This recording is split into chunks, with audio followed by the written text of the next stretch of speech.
Hi, I'm Vanessa Reeves. The day I woke up from emergency surgery, my phone lit up with a message from my real estate agent. Not one I'd hired, but one my mother-in-law had somehow convinced I was working with. "Great news," it read. "We've received an all-cash offer on your property." I was still groggy from anesthesia, my incision burning beneath hospital sheets, when I realized Elaine Parker, my husband's mother, was trying to sell my home while I fought for my life 3 floors above the ICU. But that wasn't the worst part. The worst part was discovering she'd been planning this since the day I signed the marriage certificate. Before we jump back in, tell us where you're tuning in from. And if this story touches you, make sure you're subscribed, because tomorrow, I've saved something extra special for you. What time are you watching this from? Is it late at night when doubts creep in? Or morning when everything seems more manageable? Because what I'm about to tell you might sound like something no mother-in-law would ever do to her son's wife. But mine did. And when she found what was hidden in that antique floor safe, the one behind the bookcase in my late grandmother's study, well, that's when everything changed. I remember the exact moment I realized what was happening. The hospital room was too bright, antiseptic smell burning my nostrils as I tried to make sense of the text messages flooding my phone. 3 days earlier, I'd been rushed into emergency surgery for an aortic dissection, a tear in my heart that nearly killed me at 34. The doctors later told me I had a genetic condition no one had caught. One minute, I was preparing client files at my law office in Callaway Springs. The next, I was on the floor, fire spreading through my chest.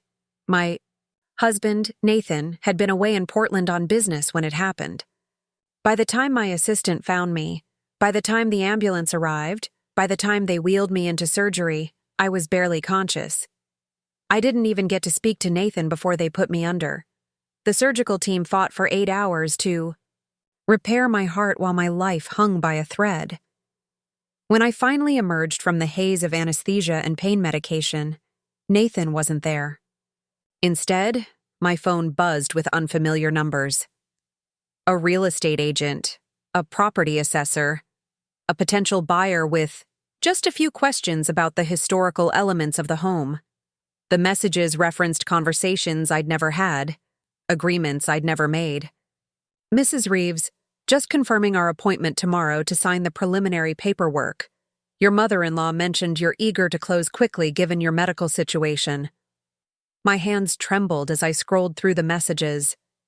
This house, historic Victorian on Mulberry Lane, wasn't just any property.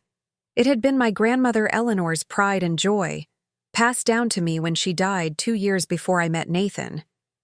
It was the only place that had ever truly felt like home after my parents' messy divorce and years bouncing between temporary apartments. The hardwood floors that creaked in exactly the same spots, the stained glass window that cast rainbow patterns across the dining room at exactly 4:15 each afternoon. The garden where Eleanor had taught me the name of every flower, every herb, every vegetable we coaxed from the soil. I tried calling Nathan, straight to voicemail, 3 times. 4. Nothing. Then my hospital room door opened, and there stood Elaine, perfectly coiffed silver blonde hair, crisp beige pantsuit, pearls gleaming at her throat like they were armor. She didn't rush to my bedside. She didn't ask how I was feeling. She stood at the foot of my bed, handbag clutched in manicured fingers, and sighed like I'd inconvenienced her by nearly dying. "Oh, good. You're awake. We need to discuss the house situation." I stared at her, still foggy from medication. "What house situation? Don't be difficult, Vanessa. We both know you can't possibly maintain that monstrosity in your condition." Nathan agrees it makes sense to sell while the market is favorable. The monitor beside me beeped as my heart rate accelerated. "Where is Nathan?" Elaine inspected her. "Nails. Handling the Portland acquisition. These deals don't pause for personal matters. He's asked me to handle things here." "By things you mean selling my home without my consent?" My voice was raspy, throat still raw from the breathing tube. She smiled. Not warm, not kind. the smile of someone who's already decided the outcome. It's a joint asset now, dear. Marriage means sharing. That house was never in both our names. It's mine, from my grandmother. Well, there seems to be some confusion about that. She pulled out her phone, scrolled briefly. According to the county records, the deed was updated last year. Nathan is listed as co-owner. The room seemed to tilt. That's impossible. I never signed anything. Perhaps you forgot. You've been under tremendous stress with your career. She said the word like it was a phase I was going through. Regardless, the viewing is tomorrow. The Hendersons are very interested, and their offer is quite generous. I pressed the nurse call button, my chest tightening in a way that had nothing to do with my surgical wound. Get out. Don't be dramatic. This is for the best. You can move into our guest suite until you're recovered, then find something more suitable. Her eyes swept over me dismissively. Nathan mentioned you haven't been yourself lately. Forgetful. Emotional. Dr. Winters suggested it might be early signs of the same condition that affected your mother. Ice spread through my veins. My mother didn't have a condition. She had depression after my father left, but she'd recovered, rebuilt her life. She now ran a successful bakery in Arizona. Nathan would never say that. Elaine's expression softened into something almost pitying. Oh, Vanessa, there's so much you don't know about my son, about what he tells me. As she turned to leave, she paused at the door. The locksmith will be there this afternoon to change the codes. Just a precaution, given your state. I'll have your personal items packed and moved to our place. The door closed behind her with a soft click that felt like a gunshot. I lay there, monitors beeping, pain radiating through my chest, mind racing. Had Nathan really agreed to this? Had he somehow added his name to my deed without my knowledge? Was he really concerned about my mental state, or was that Elaine's fabrication? I fumbled for my phone again, hands shaking so badly I could barely type. Not to call Nathan this time, but to call the one person I knew would tell me the truth. Oliver Reed, my grandmother's attorney, now my own. The man who had handled Eleanor's estate and knew every detail of the property transfer. Vanessa? I heard you were in the hospital. Are you all right? His voice was warm, concerned. Ollie, I managed, fighting tears. Is my house in my name? Just mine? Silence stretched for a moment. Then, as far as I know, yes. But, he hesitated. There was a request for the deed documentation. About 6 months ago, from Nathan. I assumed you knew. The room seemed to close in around me. I need you to check, right now, and I need to know if anything has been filed to change it. Give me an hour, he said, suddenly all business. And Vanessa, don't sign anything, not a single paper. Do you understand? I understood. More than he knew.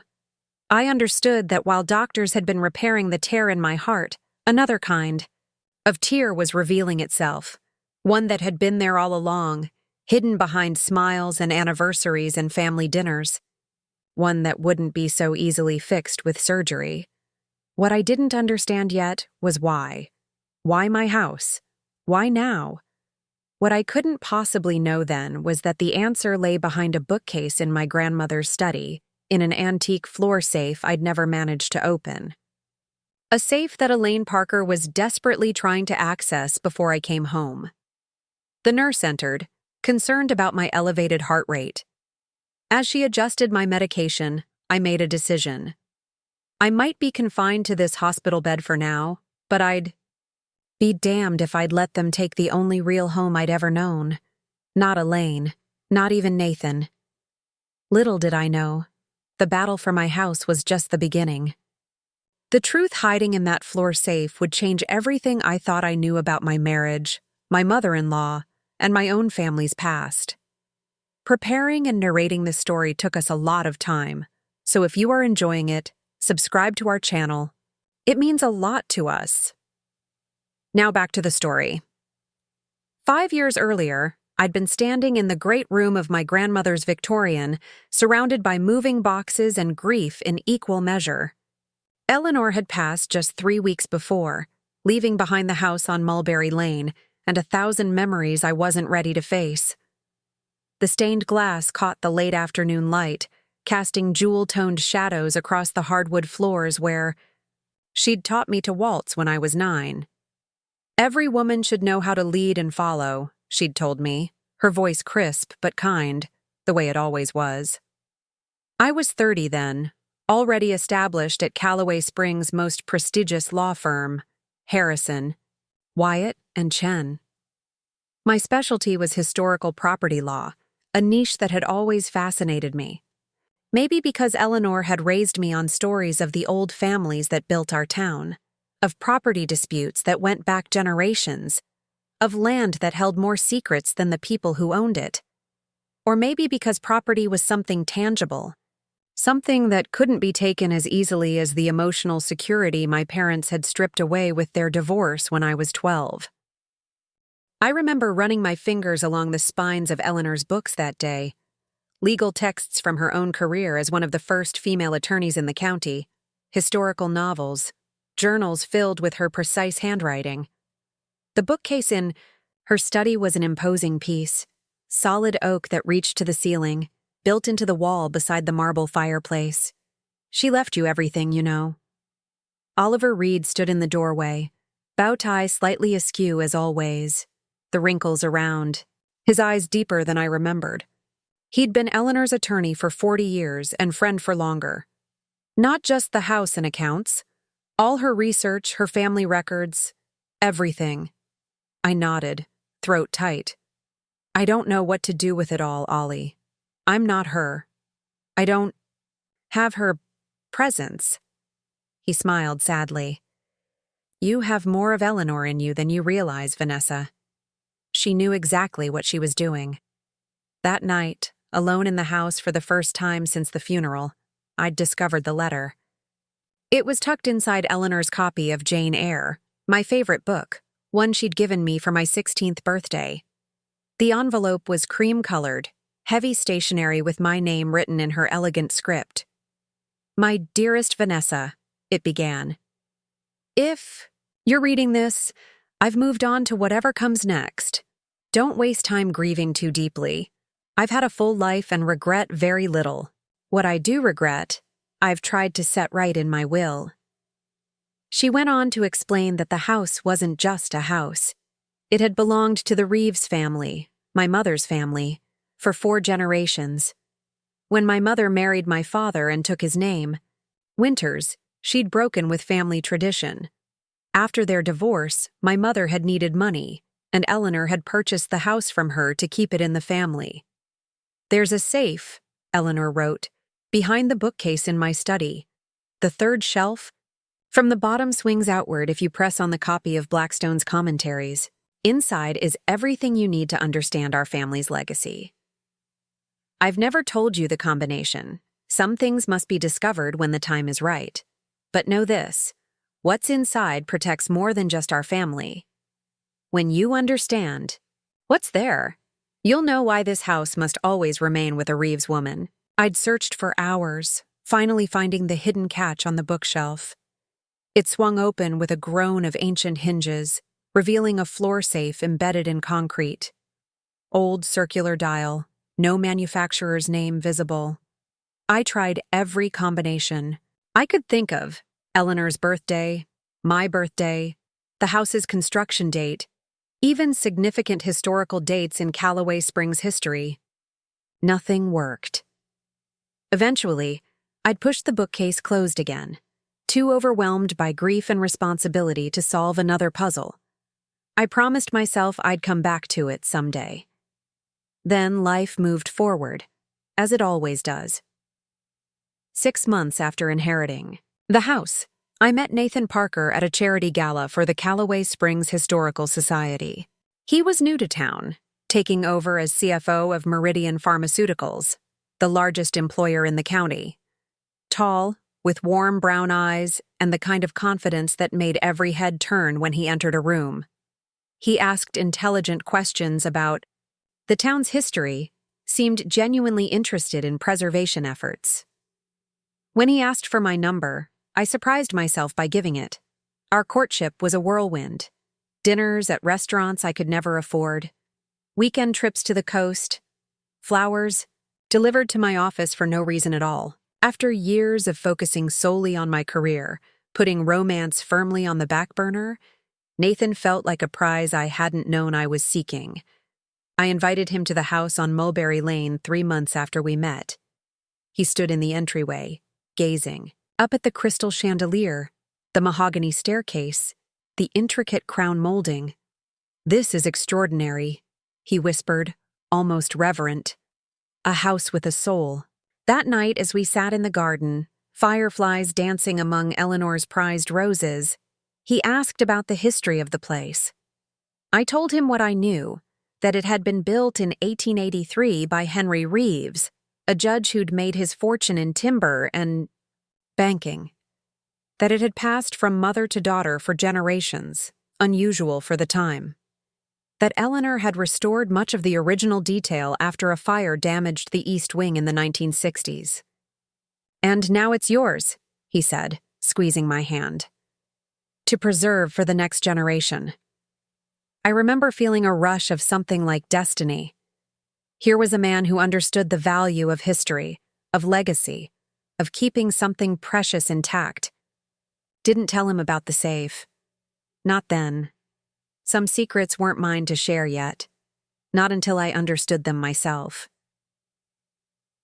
2 weeks later, I met Elaine Parker for the first time. Nathan brought her to dinner at Castellanos, the nicest restaurant, in Callaway Springs. She was elegant in that old money way. Perfectly tailored clothes, jewelry that whispered rather than shouted, posture that suggested years of finishing school. Her smile, however, never quite reached her eyes. "So, you're the woman who's captured my Nathan's attention," she said, inspecting me like a specimen under glass. "He tells me you're an attorney. Family law?" "Property law, actually. Specifically historic properties and preservation." "How quaint." She took a deliberate sip of her wine. "And this house you live in, a Victorian," Nathan said.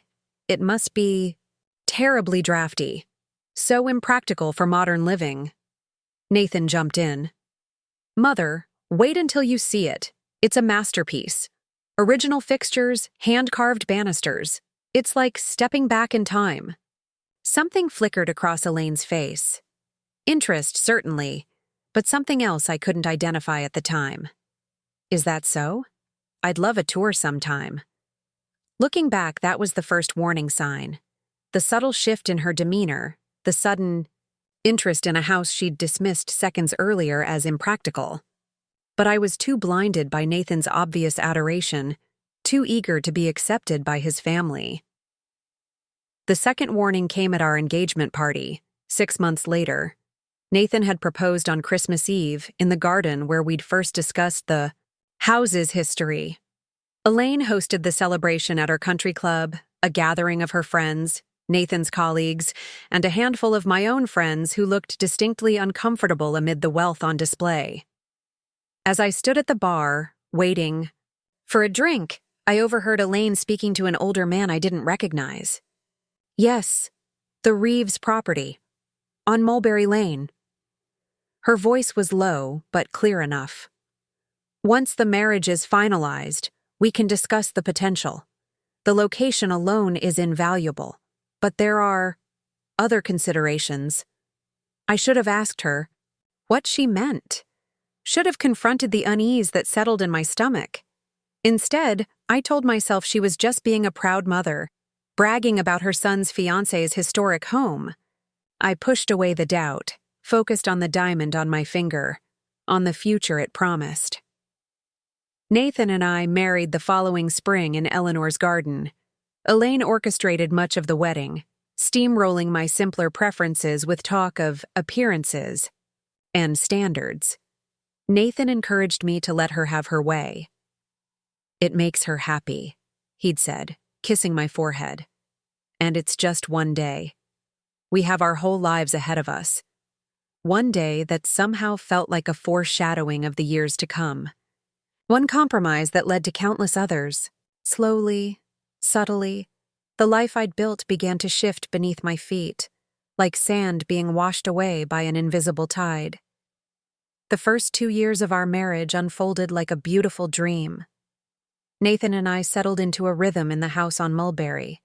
Lane, our professional lives thriving in tandem. I made junior partner at Harrison, Wyatt, and Chen, specializing in cases involving historic properties throughout the state. Nathan's work at Meridian Pharmaceuticals expanded to include oversight of their international acquisitions, bringing prestige and bonuses that we invested back into the house. We spent weekends restoring the third-floor library, uncovering original wallpaper beneath layers of paint, matching missing medallions on the ceiling. Nathan seemed to love the house as much as I did, often staying up late researching period-appropriate fixtures or tracking down craftsmen who could repair the stained glass when a winter storm damaged the west-facing window. "This place was meant for a family," he said one evening as we sat on the veranda, watching fireflies dance across the lawn. His hand rested lightly on mine, thumb tracing circles on my wrist. "Our family, someday." I leaned against his shoulder, content in ways I'd never imagined possible. The broken pieces of my childhood, the arguments between my parents, the instability after their divorce, the feeling of never quite belonging, seemed healed by this new life we were building. A life anchored to the solid foundation of my grandmother's house, to the history in its walls. Elaine visited regularly, always bringing expensive gifts for the house. Silver candlesticks, antique vases, artwork that somehow never quite matched the period or style of the rooms. Each time, she'd walk through the house as if conducting an inventory, asking pointed questions about the original features, the construction, the property boundaries. "The foundation seems solid for a house this age," she remarked during one visit, running her hand along the stone wall in the basement. "What's behind this section? It seems different." I explained that part of the original cellar had been sealed off during Prohibition, according to Eleanor's records. A small speakeasy had operated there briefly, catering to the town's elite. "Fascinating," Elaine murmured, tapping the wall thoughtfully. "And the safe in Eleanor's study? Nathan mentioned you haven't managed to open it yet." I froze, caught off guard. I hadn't told Nathan about the safe, had deliberately kept Eleanor's letter private, honoring what felt like a sacred trust between my grandmother and me. "What safe?" I asked, keeping my voice casual. Elaine's smile never reached her eyes. "Oh, perhaps I misunderstood. Nathan mentioned some family heirlooms being locked away. I assumed there must be a safe." Later, I confronted Nathan in the kitchen, keeping my voice low even though Elaine had already left. "Why did you tell your mother about Eleanor's safe?" He looked up from chopping vegetables, genuinely confused. "What? I didn't." "She knew about it, Nathan. Said you told her." He set down the knife, wiped his hands on a towel. "Honey, I don't know anything about a safe. Maybe she heard it from someone else? This town runs on gossip." His eyes were clear. His confusion appeared genuine. I let it go, convincing myself Elaine must have heard from one of Eleanor's old friends, or perhaps Oliver had mentioned it. But the incident left a splinter of unease beneath my skin. That night, I dreamed of the safe for the first time in months. In the dream, I could hear something inside it, a ticking, like a clock winding down. I woke in a cold sweat, Nathan's arm heavy across my waist, his breathing deep and even. The next morning, I called Oliver. "Has anyone asked you about a safe in Eleanor's study?" I asked without preamble. The pause on the other end of the line stretched too long. "Why do you ask?" "Elaine Parker mentioned it yesterday. Said Nathan told her about it, but he denies knowing anything." Oliver cleared his throat. "Vanessa, I've had several inquiries about your grandmother's property recently. Nothing specific about a safe, but questions about the historical records, architectural plans, that sort of thing." "From whom?" Various parties, a historical society I've never heard of, a real estate developer looking into the neighborhood. And yes, Elaine Parker called my office about a month ago, said she was helping you organize some family documents, and needed information about the original property deed. My stomach tightened. I never asked her to help with anything like that. I assumed as much. I didn't provide any information, of course. Client confidentiality. After hanging up, I stood in Eleanor's study, my study now, staring at the bookcase that concealed the safe. Something was happening, threads connecting in ways I couldn't yet see. I ran my fingers along the spines of the books, stopping at Blackstone's commentaries. The mechanism clicked softly as I pressed, and the bookcase swung open. The safe looked exactly as it had the last time I'd tried to open it. Round dial, no manufacturer's mark, set into the concrete floor. I tried the combinations again. Birthdays, anniversaries, historical dates. Nothing worked. That evening, Nathan found me still sitting in the study, staring at the safe. "So there really is one," he said, sounding impressed. "What's inside?" "I don't know. I can't open it." He crouched beside me, examined the dial. "We could call a locksmith, or one of those safe specialists." "No." My response was too quick, too sharp. I softened my voice. Eleanor left clues about the combination. She wanted me to figure it out myself. He nodded, respecting my decision in a way that made me feel both grateful and guilty for suspecting him earlier. "Let me know if you want help. 2 heads are better." Then 1. As autumn turned to winter, my unease grew despite the outward perfection of our lives. Nathan traveled more frequently for work, Tokyo, London, Zurich, always returning with thoughtful gifts and passionate reunions. Meanwhile, I threw myself into a complex case involving the proposed demolition of one of Callaway Springs' oldest neighborhoods for a commercial development. The developer, Westlake Properties, had deep pockets and political connections. Their legal team was twice the size of ours, yet we'd managed to secure a temporary injunction based on historical significance. The case consumed my days and haunted my nights. I often worked late in my study, surrounded by Eleanor's law books and my own research. One evening, returning from the courthouse, I found Elaine sitting in my kitchen, alone. "Nathan let me in before he left for his squash game," she explained, sipping tea from one of Eleanor's porcelain cups. "I hope you don't mind. I brought those paint samples we discussed for the sitting room." We hadn't discussed paint samples. I hadn't planned to repaint the sitting room at all. "That's thoughtful," I said, setting down my briefcase. "But I'm not making any decisions until this Westlake case is resolved." She waved a dismissive hand. "That dreadful business. Nathan tells me you're working yourself to exhaustion over it. Is it really worth it, dear? Those old buildings will come down eventually. Progress always wins." Something in her tone made me look closer. "Do you know someone at Westlake?" Her smile was placid, perfect. "I know everyone worth knowing in this town, Vanessa. But that's hardly relevant. I'm more concerned about you and Nathan. All this stress can't be good for starting a family." We hadn't discussed children with Elaine.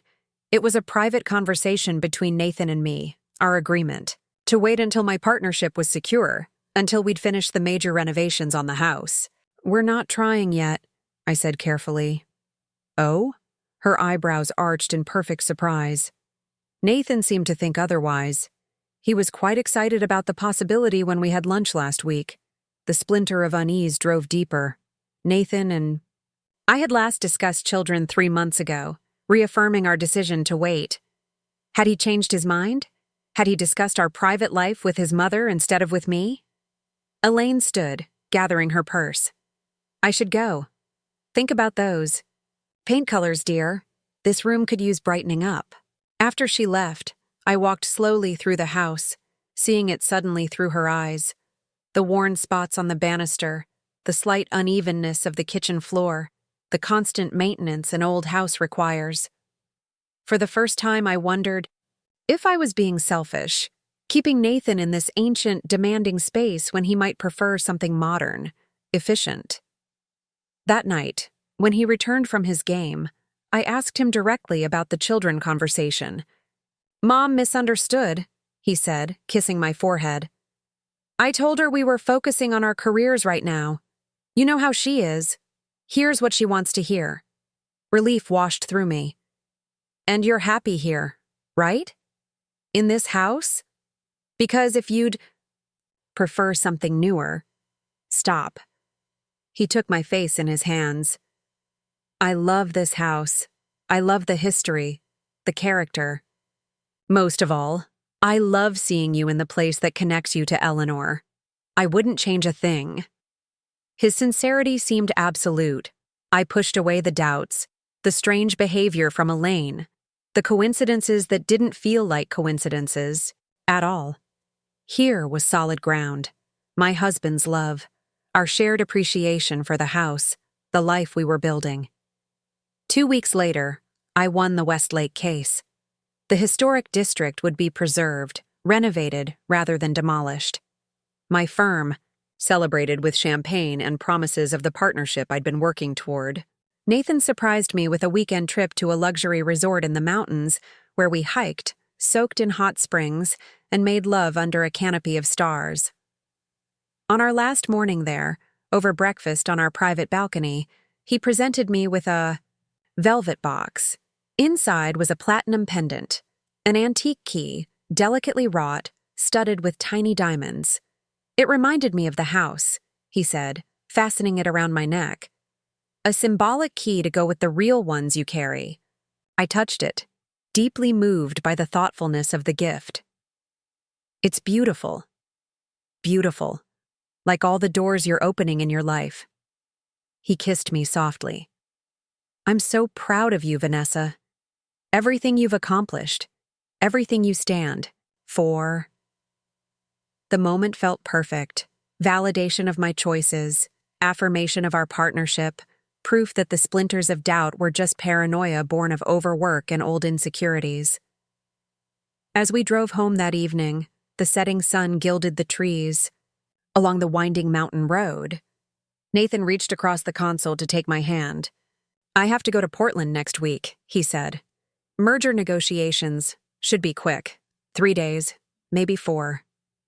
"I'll miss you," I replied, squeezing his fingers. "But it'll give me time to catch up on all the work I neglected for this getaway." He smiled, eyes on the road. "Don't work too hard. You deserve to enjoy your victory." I nodded, watching the shadows lengthen across the landscape, unaware that in less than a week, I would be fighting for my life, and that the perfect world we'd built would shatter like the most fragile glass. Nathan left for Portland on a Tuesday morning. He kissed me goodbye at the door, his hand lingering on my cheek. "Take care of yourself while I'm gone," he said, eyes searching mine. For a moment, I thought I saw something there.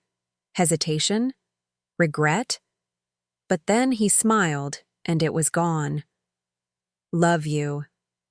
"Love you too," I replied, watching him walk to the waiting Uber. He turned at the gate, raised his hand in farewell, then slid into the back seat and disappeared.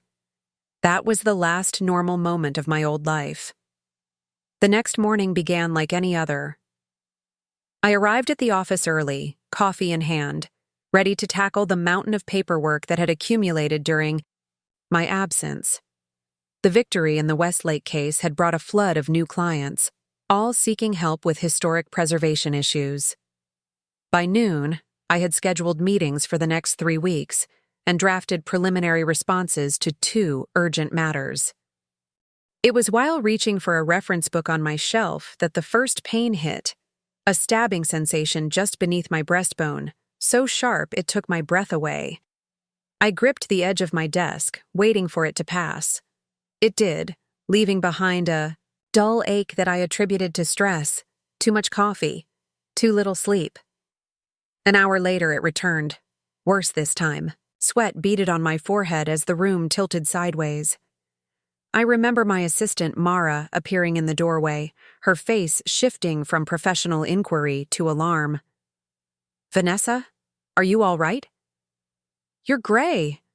I tried to respond, but the pain intensified, crushing my chest like a vice. My left arm went numb. The last thing I heard was Mara shouting for someone to call 911. I have fragmented memories of what followed.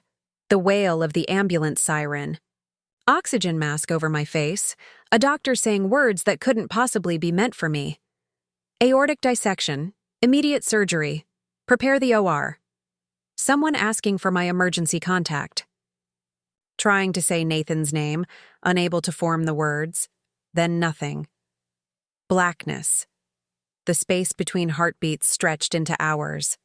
I later learned that the surgical team worked for over 8 hours to repair my torn aorta. That my heart stopped twice on the table. That the condition, a genetic weakness in the arterial wall, had likely been developing for years, undetected until the moment it nearly killed me. The recovery room came into focus slowly. Beeping monitors, the antiseptic smell, the dull throb of pain beneath the haze of medication. A nurse checking my vitals, her smile professional but kind. "You're a fighter," she said, adjusting my IV. "Dr. Suarez will be in soon to explain everything." I nodded, too exhausted to speak. My thoughts moved like molasses, trying to piece together what had happened. The room was empty except for the nurse. No Nathan. Had anyone reached him? Was he on his way back from Portland? The doctor arrived, clipboard in hand, and explained the procedure in careful detail. The tear had been extensive. They'd replaced part of my aorta with a synthetic graft. Recovery would be slow, monitored. I was lucky, she said. Many people don't survive this type of event. Has my husband been notified? I managed to ask, my voice a rasp. Dr. Suarez nodded. The emergency contact in your phone was called immediately. Your mother-in-law has been here. She said your husband is trying to get a flight back. Relief flooded through me. Nathan knew. He was coming. Elaine was handling things until he arrived. It wasn't until the next morning that I was coherent enough to check my own phone, which Mara had made sure came with me to the hospital. That's when I saw them, the messages from realtors, property assessors, potential buyers, all referring to conversations I'd never had, decisions I'd never made. And that's when Elaine appeared in my doorway, perfectly composed, to inform me that my house was being sold. The confrontation left me shaking, the monitors beside my bed registering my distress. A nurse rushed in after Elaine left, concerned about my elevated heart rate and blood pressure. You need to stay calm, she admonished gently. Whatever it is, it can wait until you're stronger. But it couldn't wait. Despite the nurse's protests, I made the call to Oliver Reed. His promise to investigate the deed situation provided a small measure of comfort, but I needed to see for myself what was happening. I needed to get home. Dr. Suarez refused to discharge me. Another spike in blood pressure could tear the repair, she warned. You need at least a week of monitored recovery. Trapped in the hospital bed, I did the only thing I could. I started making calls. First to my bank, where I discovered that large sums had been withdrawn from our joint account over the past month. Then to the real estate agent whose name appeared in the texts, who confirmed that the Reeves Parker property was scheduled for a showing the next day, with paperwork to follow. Your mother-in-law has been most helpful with the arrangements, she said cheerfully. And don't worry about being there. She has a key and will handle everything. I ended the call, mind racing despite the medication. Elaine had a key to my house? Nathan must have given her one without telling me. And these withdrawals? Where had the money gone? What was happening behind my back while I fought for my life? I tried Nathan's cell again, straight to voicemail. I sent text after text, each more urgent than the last. No response. By evening, Oliver called back with news that chilled me to the core. There was a filing, he said, his voice grim. A deed transfer adding Nathan as co-owner, dated last year. That's impossible, I whispered. I never signed anything like that. The signature. Looks like yours, Vanessa. It's witnessed and notarized. Everything appears to be in order. It's forged, I insisted. I would never add anyone to the deed, not even Nathan. Eleanor was explicit that the house should remain solely in Reeves' hands.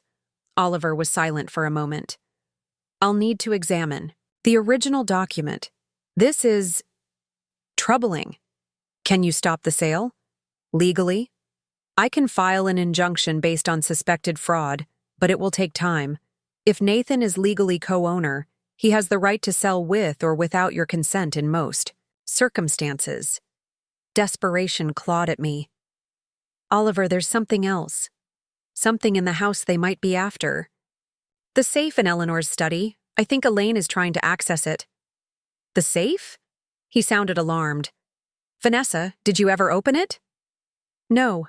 I couldn't figure out the combination. He exhaled slowly. Listen to me carefully. You cannot let anyone access that safe. Not Nathan, not Elaine, not anyone. Eleanor was very specific about this in her instructions to me. What's in it? I demanded. I don't know exactly. Eleanor never told me the contents, only that they were vital to protecting the legacy of the house and the family. She said when the time was right, you would understand. After hanging up, I lay in the hospital bed, mind churning despite the sedatives they'd given me. What could possibly be in that safe that would make Elaine go to such lengths? Property deeds?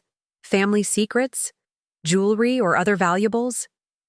None of it made sense. The house itself was valuable, certainly. A historic Victorian in a prime location, but not worth committing fraud. Not worth destroying her son's marriage, unless there was something more, something I was missing. I must have fallen asleep because I woke to the buzz of my phone. A text message, not from Nathan, but from a number I didn't recognize. Mrs. Reeves, this is Malcolm Jenkins, security for your home system. We've detected unusual activity at your residence. Multiple entry codes attempted at the safe room. Protocol requires verification with the primary account holder. Please call immediately. Safe room? My house didn't have a security system named Jenkins. Eleanor had installed a basic alarm years ago, but we'd updated to a modern system that sent alerts directly to our phones and the local police. This was either a mistake or a trap. Someone trying to get information from me, or someone trying to warn me. I stared at the message, instinct warring with logic. If it was a scam, calling might compromise my personal information. If it was legitimate, ignoring it might mean losing. My last chance to protect whatever was in that safe. I made the call. Jenkins Security, a man's voice answered, low and professional. This is Vanessa Reeves. I received a text about unusual activity at my house. Yes, Mrs. Reeves. We're monitoring multiple attempts to access the restricted area in the East Wing. Study. Would you like us to implement lockdown protocols? The East Wing study, Eleanor's study, where the safe was hidden. But again, there was no restricted area officially designated in our security system.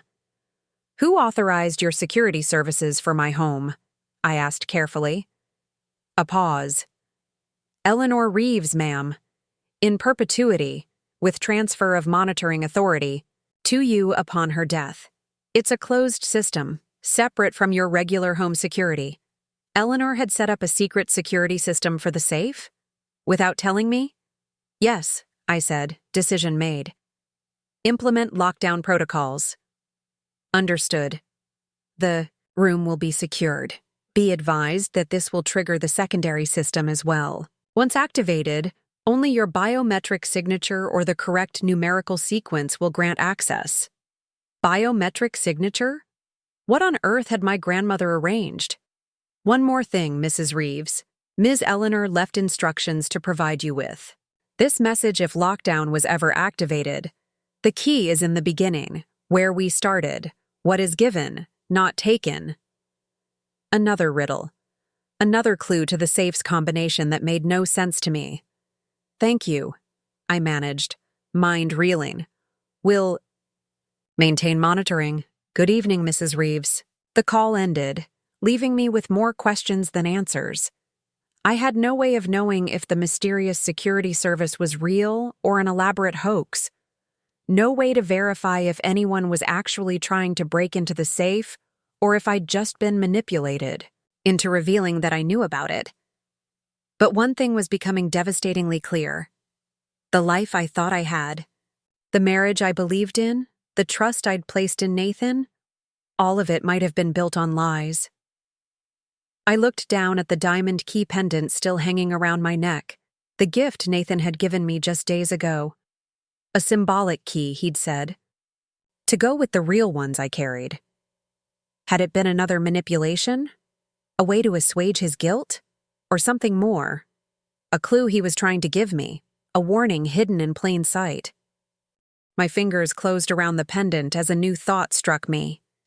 Not a key to the house, but a key to the safe. A key hidden in plain sight, given to me by the very person who might be trying to access its contents. For the first time since waking, in the hospital, I felt a glimmer of purpose cutting through the haze of betrayal and medication. If this was a game, I was done being a pawn. It was time to understand what everyone else seemed to already know, what was hidden in Eleanor's safe and why it was worth destroying my life to access it. I pressed the nurse call button, my decision made. I needed to get out of this hospital. I needed to get home. Before Elaine, before Nathan, before whoever was trying to access the safe succeeded. Before everything my grandmother had tried to protect was lost forever. Getting discharged from the hospital against medical advice required more strength than I knew I possessed. Dr. Suarez argued vehemently against it, listing terrifying complications that could arise if I pushed myself too soon after surgery. "You could die, Mrs. Reeves," she said bluntly, arms crossed as she stood at the foot of my bed. "The repair to your aorta needs time to stabilize. Any spike in blood pressure, any physical exertion could rupture it again." "I understand the risks," I replied, already struggling to sit up straighter. "But I need to go home. Today."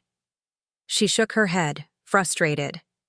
"At least let me call your husband or mother-in-law. You'll need supervision, assistance with medications." "No." My response was immediate, sharper than intended. I softened my tone. "I'll arrange for a home nurse, but I need to handle this myself."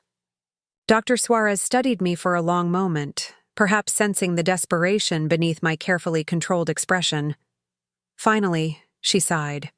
"I'll have the discharge papers prepared, but you'll need to sign additional waivers acknowledging you're leaving against medical advice." She reached for her clipboard. "And I'm scheduling a home visit from our cardiac care team tomorrow, non-negotiable." 2 hours later, I sat in the back of a rideshare, clutching a bag of prescriptions and post-surgical care instructions. "These buy me to you." Driver kept glancing at me in the rearview mirror, clearly concerned by my pallor and the careful way I held myself. "You sure you don't want me to wait?" he asked when we pulled up to the house on Mulberry Lane. "You don't look like you should be alone, ma'am." "I'll be fine," I assured him, though we both knew it was a lie. "My nurse will be here soon." There was no nurse coming, of course.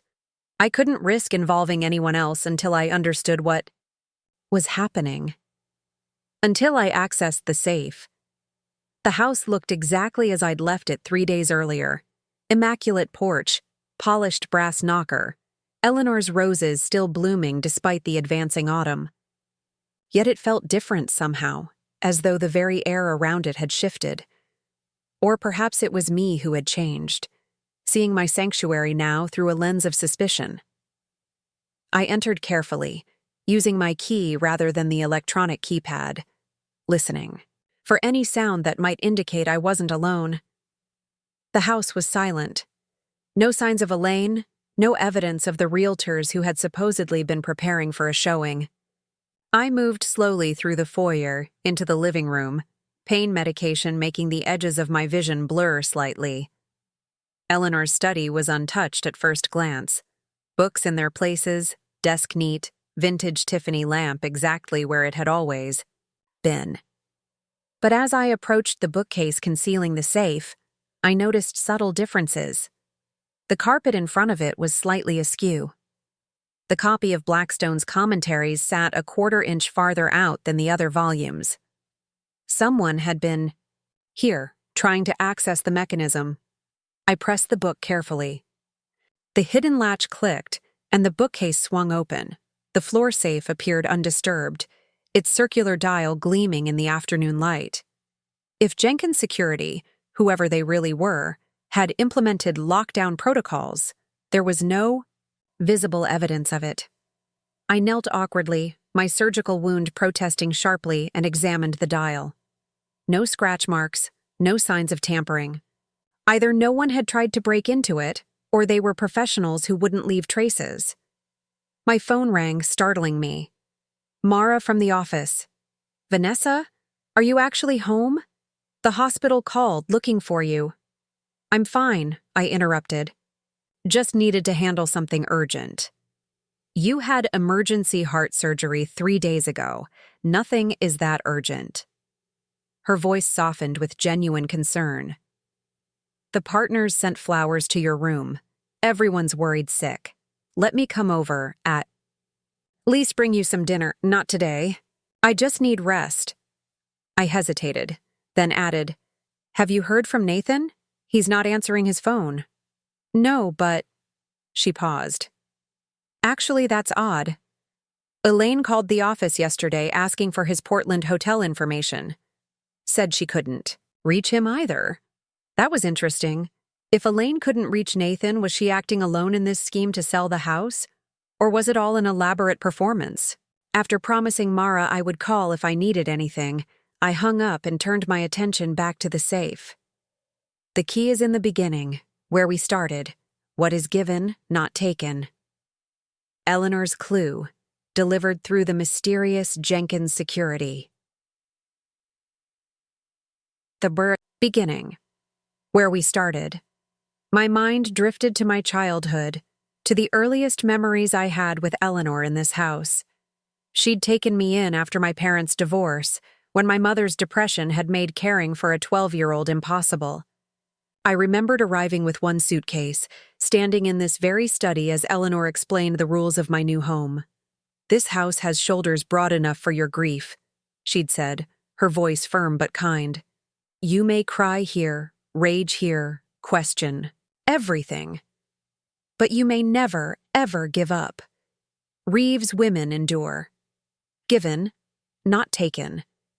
What had Eleanor given me? Her home, eventually. Her wisdom, certainly. Her law books, her stories, the locket. On my 16th birthday, Eleanor had given me a silver locket containing a photo of her as a young woman, standing with her mother and grandmother on the steps of the house. 3 generations of Reeves women. On the back, she'd had engraved, "The legacy continues." I'd worn it through college, law school, my early career. I'd only stopped when the chain broke about a year before Eleanor's death. It was still in my jewelry box upstairs.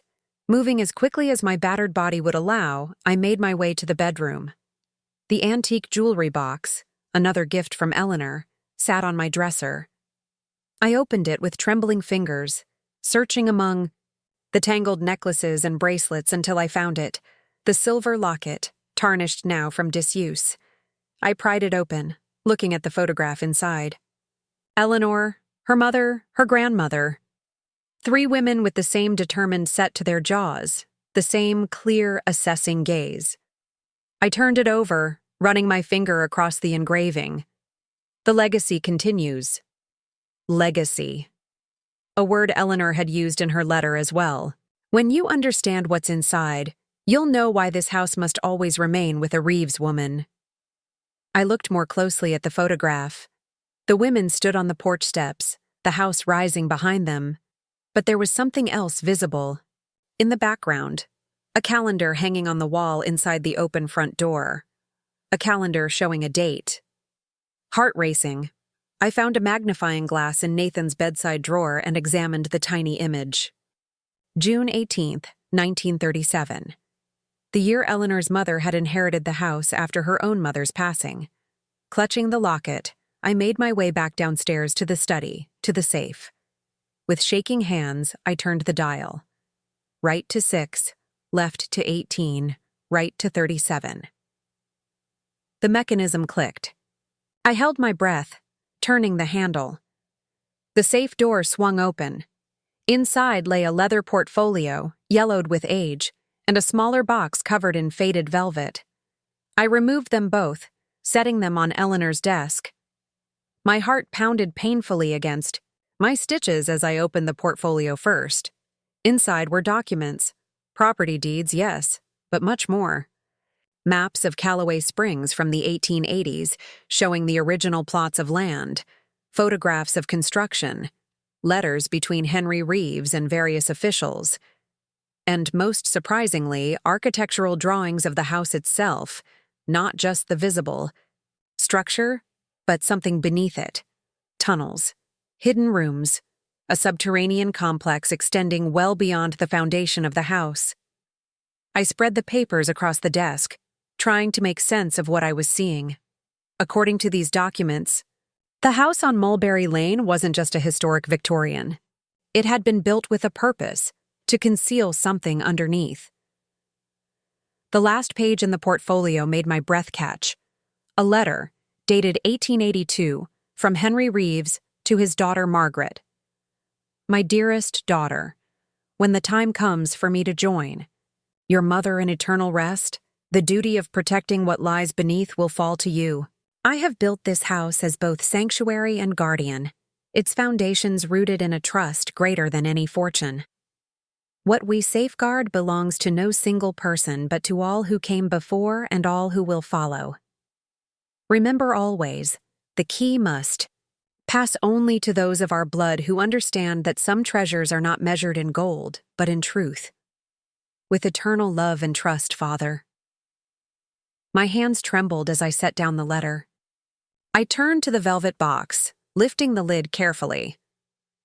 Inside was a key, not symbolic like Nathan's gift, but an actual antique key, heavy iron with an intricate pattern on its head.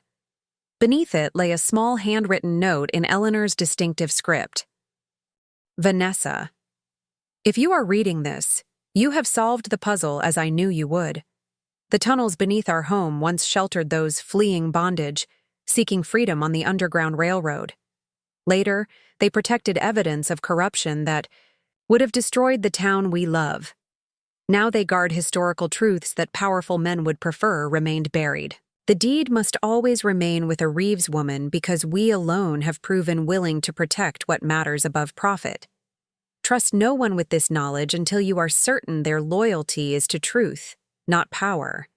The entrance is where life meets death, stone meets earth, under the light of stained remembrance. With faith in your judgment, Eleanor, the Underground Railroad. Historical evidence. Corruption.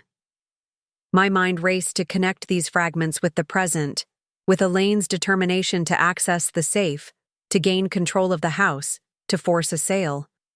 A door slammed somewhere in the house, jolting me from my thoughts. Footsteps crossed the foyer, moving with purpose. Vanessa? Where are you? The hospital said you checked yourself out. Elaine's voice, sharp with what sounded like concern, but now registered as something else entirely. Something dangerous. I quickly gathered the documents, shoving them and the key back into the safe, swinging it closed. I had just pushed the bookcase shut when Elaine appeared in the doorway of the study. There you are! What are you thinking? Dr. Suarez says you could kill yourself exerting like this. Her eyes darted around the room, lingering momentarily on the bookcase before returning to me. You need to be back in the hospital. I'm fine, I said, moving to sit behind Eleanor's desk, putting the solid oak between us. Just needed to be home. Well, that's not possible right now. The house showing is in an hour. I've put so much work into preparing. There won't be a showing, I interrupted. I'm not selling my house, Elaine. Her expression shifted, the mask of maternal concern slipping to reveal something harder, colder. Don't be ridiculous. Decision's been made. Nathan agrees it's for the best. Where is Nathan? I asked quietly. Why hasn't he called me? Why isn't he here? Portland, of course. The merger negotiations are at a critical stage. He can't just walk away from responsibilities because you had a health episode. She waved dismissively. Now, please get your things. You'll stay with me until a suitable condo can be arranged. No. I reached for my phone. I'm calling Nathan right now. Elaine's hand shot out, surprisingly fast, grabbing my wrist. He doesn't want to speak with you right now. This is difficult enough for him. I pulled my arm free, wincing as the sudden movement sent pain radiating through my chest. What have you told him? What lies have you been feeding him about me? Lies? Her laugh was brittle.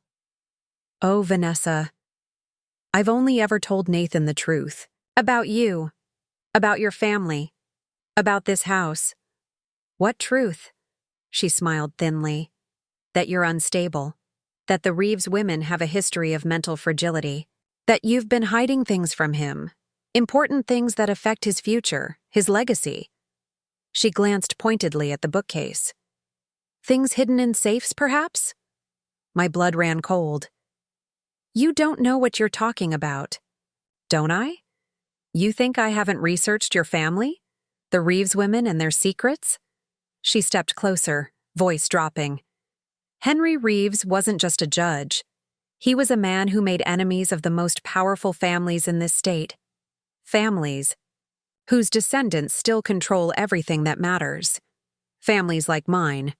The pieces were starting to align, a pattern emerging from chaos. This isn't about the house itself, I said slowly. It's about what's underneath it. What's hidden in the tunnels. Something flickered in Elaine's eyes. Surprise, quickly masked. I don't know what you're talking about. I'm concerned about my son being tied to a woman from a family with a history of instability. Look at yourself. Checking out of a hospital. Against medical advice, rambling about tunnels and secrets, just like your mother before her breakdown. The mention of my mother sparked a fresh wave of anger. My mother didn't have a breakdown. She had depression after my father left. She recovered. She's fine. Is she? Nathan mentioned you rarely speak to her. That she abandoned you with Eleanor rather than face her responsibilities. The instability clearly runs in your bloodline. Elaine looked at her watch. The agent will be here soon. I suggest you pack essentials now, or I'll have to do it for you. Get out of my house, I said, voice steadier than I felt. Now. She laughed again, the sound like breaking glass. Your house?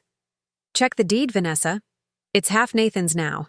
And since you're clearly experiencing a psychiatric episode following your surgery, he has every right to make decisions about shared assets without you. My phone rang, cutting through the tension. I glanced at the screen. Oliver Reed, I answered, putting it on speaker intentionally. Oliver. Perfect timing. Vanessa. His voice was clipped with urgency. I've examined the deed transfer. It's definitely fraudulent. The notary whose stamp appears on the document retired 3 years ago. I've already filed for an emergency injunction and contacted the district attorney's office. No one can sell that house until this is sorted out. Elaine's face went rigid. For the first time, I saw real fear in her eyes. Thank you, Oliver, I said, not taking my eyes off my mother-in-law. Also, could you call Chief Bennett? I have an intruder in my home who refuses to leave. Already done, Oliver replied. He'll be there in 5 minutes. And Vanessa? I've been trying to reach Nathan. His assistant at Meridian says he never went to Portland. He took personal leave last week and hasn't been in the office. The room seemed to tilt slightly. Nathan hadn't gone to Portland? Then where was he? And why had he lied? One more thing, Oliver continued. I found something in Eleanor's private files that you should see. Notes about a historical society called the Guardians of Callaway Truth. Apparently your grandmother was a member. So was Judge Henry Reeves before her. You're on speaker, Oliver, I warned, watching Elaine's expression harden. My mother-in-law is here. His tone shifted slightly.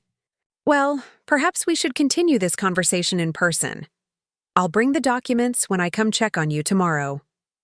After hanging up, I stared at Elaine, seeing her clearly for the first time. Not just a controlling mother-in-law, but a woman with an agenda. A woman connected to whatever forces had opposed the Reeves family for generations. Chief Bennett has known me since I was a child, I said quietly. He adored Eleanor. When he arrives, who do you think he'll believe? The town's respected property attorney or the woman trying to sell a house that isn't hers to sell? Elaine's nostrils flared, but she maintained her composure. This isn't over, Vanessa, not by a long shot. She gathered her purse, moving toward the door. Nathan will be disappointed to see you've chosen this path. Where is he? I demanded. Tell me where my husband is. She paused at the threshold, a cold smile playing at her lips. Somewhere safe. Somewhere he can think clearly without your influence. He'll contact you when he's ready, if he's ever ready. After she left, I sank into Eleanor's chair, pain radiating through my chest, though whether from my surgical wound or the accumulating betrayals, I couldn't tell. The sirens of the approaching police car wailed in the distance, a counterpoint to the thundering of my pulse in my ears. Where was Nathan? Had he willingly participated in this scheme? Or was he another pawn in whatever game Elaine was playing? And most urgently, what historical evidence lay beneath my house that was worth destroying a marriage, forging legal documents, and risking criminal charges to access? As Chief Bennett's cruiser pulled into the driveway, I made a decision. I would find the entrance to the tunnels. I would discover what the Reeves women had been protecting all these generations. And I would find my husband. Whether to save our marriage or end it, I didn't yet know. But first, I had to survive the night. Had to protect the house long enough to uncover the truth. The legacy continues, Eleanor had written. I just hadn't realized how heavy that legacy would be to carry. Chief Bennett arrived within minutes, his tall frame filling the doorway of Eleanor's study as I explained what had happened. His weathered face grew increasingly grim as I showed him the messages. From the realtor, explained the forged deed and detailed Elaine's threats. I've known your family too long to doubt you, Vanessa, he said finally, closing his notepad. We'll have an officer stationed outside tonight, given the circumstances, and I'll personally check into Nathan's whereabouts. After he left, the house fell into silence that felt both comforting and oppressive. I was alone, truly alone, perhaps for the first time since my surgery. The weight of everything I'd learned pressed down on me like a physical force. The secret tunnels beneath, the house, the historical society Eleanor had belonged to, Nathan's disappearance, Elaine's evident determination to access whatever was hidden here. I forced myself to eat a small meal, take my medications, and rest on the sofa in the living room. My body demanded sleep, but my mind raced. Where would the entrance to the tunnels be? Where life meets death, stone meets earth, under the light of stained remembrance, Eleanor had written. A riddle, like everything else she'd left behind.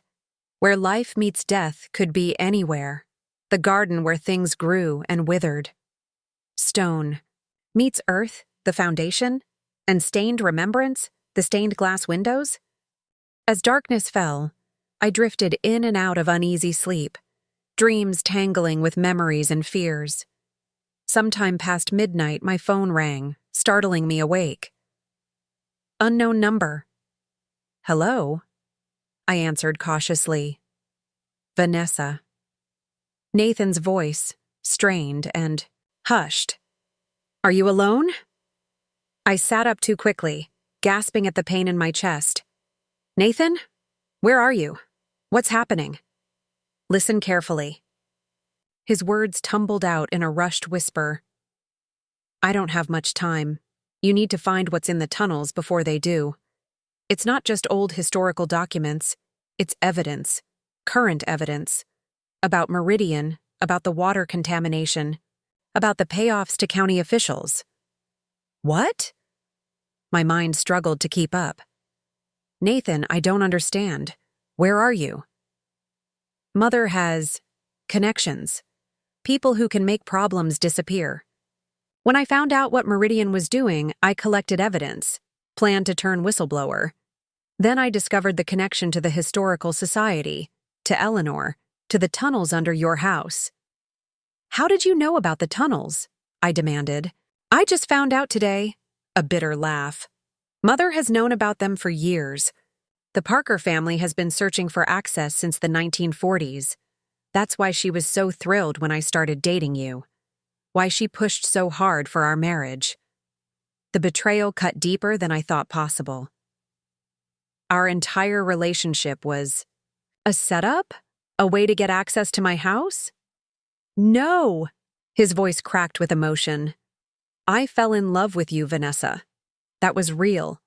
But after we married, Mother kept pressing for information about the house, about Eleanor's papers. When I resisted, she started implying you were unstable, hiding things. I didn't believe her at first. But you let her turn you against me, I said flatly. I was confused. Then I found evidence of what Meridian was doing. Dumping chemical waste into the groundwater, covering up cancer clusters in the county. The same thing the original Parker Mills did in the 1930s. History repeating itself. His voice dropped even lower. The evidence from both eras is hidden in those tunnels. Eleanor knew. She was trying to build a case. My grandmother, still fighting. For justice even in her final years. It made perfect sense. Where are you, Nathan? I asked again. Hesitation. At the Parker estate. Mother's keeping me here until this is resolved. She convinced a doctor I was having a nervous breakdown after your surgery. I'm supposed to be sedated, but I palmed the pills. That's kidnapping, I said, anger burning through my exhaustion. I'm calling Chief Bennett right now. No, not yet. Find the evidence first. It's the only leverage we have. Sounds of movement on his end. I have to go. Remember, where life meets death, stone meets earth, under stained remembrance. You can figure it out. I know you can. The line went dead. Sat frozen on the sofa, phone clutched in my hand, mind spinning. If what Nathan said was true, this wasn't just about old family feuds or historical secrets. It was about current corruption, environmental crimes, human lives at risk. And my husband wasn't a willing conspirator, but another victim of Elaine's machinations. Or was this another manipulation? A way to get me to reveal the location of the tunnels? I had no way to know for certain, but I had to act, had to find the entrance before Elaine made another attempt to access the house, before whatever evidence might be hidden was destroyed. Dawn was breaking as I forced myself to my feet, pain medication wearing off, every movement an exercise in endurance. I moved slowly through the house, reciting Eleanor's clue like a mantra. Where life meets death, stone meets earth, under the light of stained remembrance. Stained remembrance. Stained glass. The house had several stained glass features. The foyer transom, the dining room windows, the small portal in the attic. None seemed like likely locations for a secret entrance. Then I remembered the conservatory, a glass-walled room at the back of the house where Eleanor had nurtured her rarest plants. Its ceiling featured a stained glass dome, a memorial she'd commissioned after her husband's death. Lives meeting death, plants growing under glass commemorating someone gone. The floor was stone, meeting the earth of the plant beds, moving as quickly as my weakened state allowed. I made my way to the conservatory. The morning light filtered through the stained glass dome, casting colored patterns across the stone floor. I studied the design overhead, a celestial pattern of stars and moons surrounding a central medallion depicting a compass rose. Eleanor's husband had been an astronomer. The dome honored his life's passion. The floor beneath was patterned stone, concentric circles echoing the design above. I moved slowly around the room, checking each stone for signs of a mechanism, a hidden latch, anything unusual. Nothing. Exhausted and disheartened, I sank onto the stone bench in the center of the room, directly beneath the compass rose medallion, in the dome. The pain in my chest had intensified to a constant throb, my body reminding me I should be in a hospital bed, not hunting for secret passages. I leaned back, looking up at the beautiful glass dome, and something caught my eye.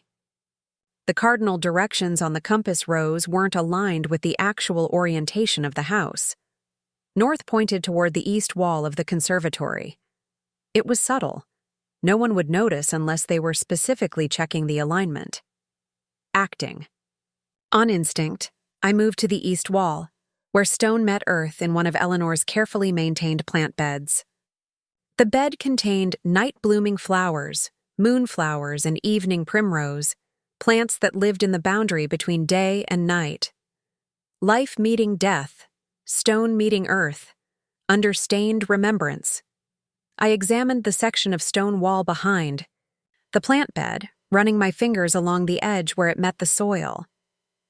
Nothing seemed unusual until, there. A small depression, almost invisible unless you were looking for it. I pressed and felt a slight give. Not enough. It needed more pressure. I braced myself, ignoring the pain radiating through my chest, and pushed harder.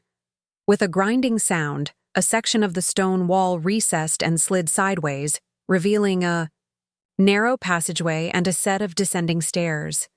The secret entrance to the tunnels, hidden in plain sight for over a century. I should have felt triumphant. Instead, a wave of dizziness washed over me, black spots dancing at the edges of my vision. I'd pushed my body too far too soon after surgery. I fumbled for my phone, intending to call Oliver or Chief Bennett, but my fingers felt numb, uncooperative. The phone clattered to the stone floor as my knees buckled. I was falling, consciousness slipping away as pain blazed through my chest.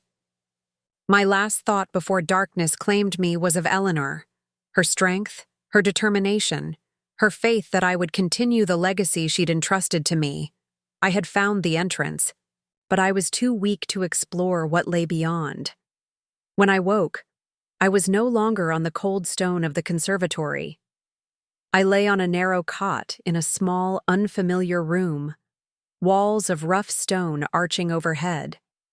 A single electric lantern cast shadows across the space, illuminating shelves stacked with file boxes, old ledgers, and what looked like archival materials. I was underground, in the tunnels. But how? Easy now, a voice cautioned as I tried to sit up. You've torn some stitches. A figure moved into the light, an elderly woman with silver hair cut in a practical bob, sharp eyes regarding me with a mixture of concern and assessment. She wore sturdy clothes that seemed out of place and out of time, practical trousers, a flannel shirt, heavy boots. "Who are you?" I managed, voice raspy. "How did I get here?" "Judith Harmon," she replied, offering a glass of water. "And I carried you, though it nearly did us both in. You're not light, and I'm not young." I accepted the water, studying her face. "Judith Harmon, you were Eleanor's friend. You came to her funeral." She nodded. 50 years of friendship. Fellow guardian of Callaway truth. She gestured to the room around us. "Eleanor asked me to keep watch after she passed, to help you when the time came." A faint smile. "Though I didn't expect to find you collapsed and half dead." "I had surgery," I explained. "Heart surgery, 3 days ago." Her eyebrows shot up. "Good Lord, child. And you're crawling around looking for secret passages?" "Eleanor said you were stubborn, but this exceeds expectations." She shook her head. "I've bandaged you as best I could, but you need proper medical attention." "Not yet." I struggled to a sitting position, despite her protests. I need to understand first. What is this place? What evidence is hidden here? Judith studied me for a long moment, then sighed. The less delicate might call it a blackmail archive. The Guardians prefer accountability insurance.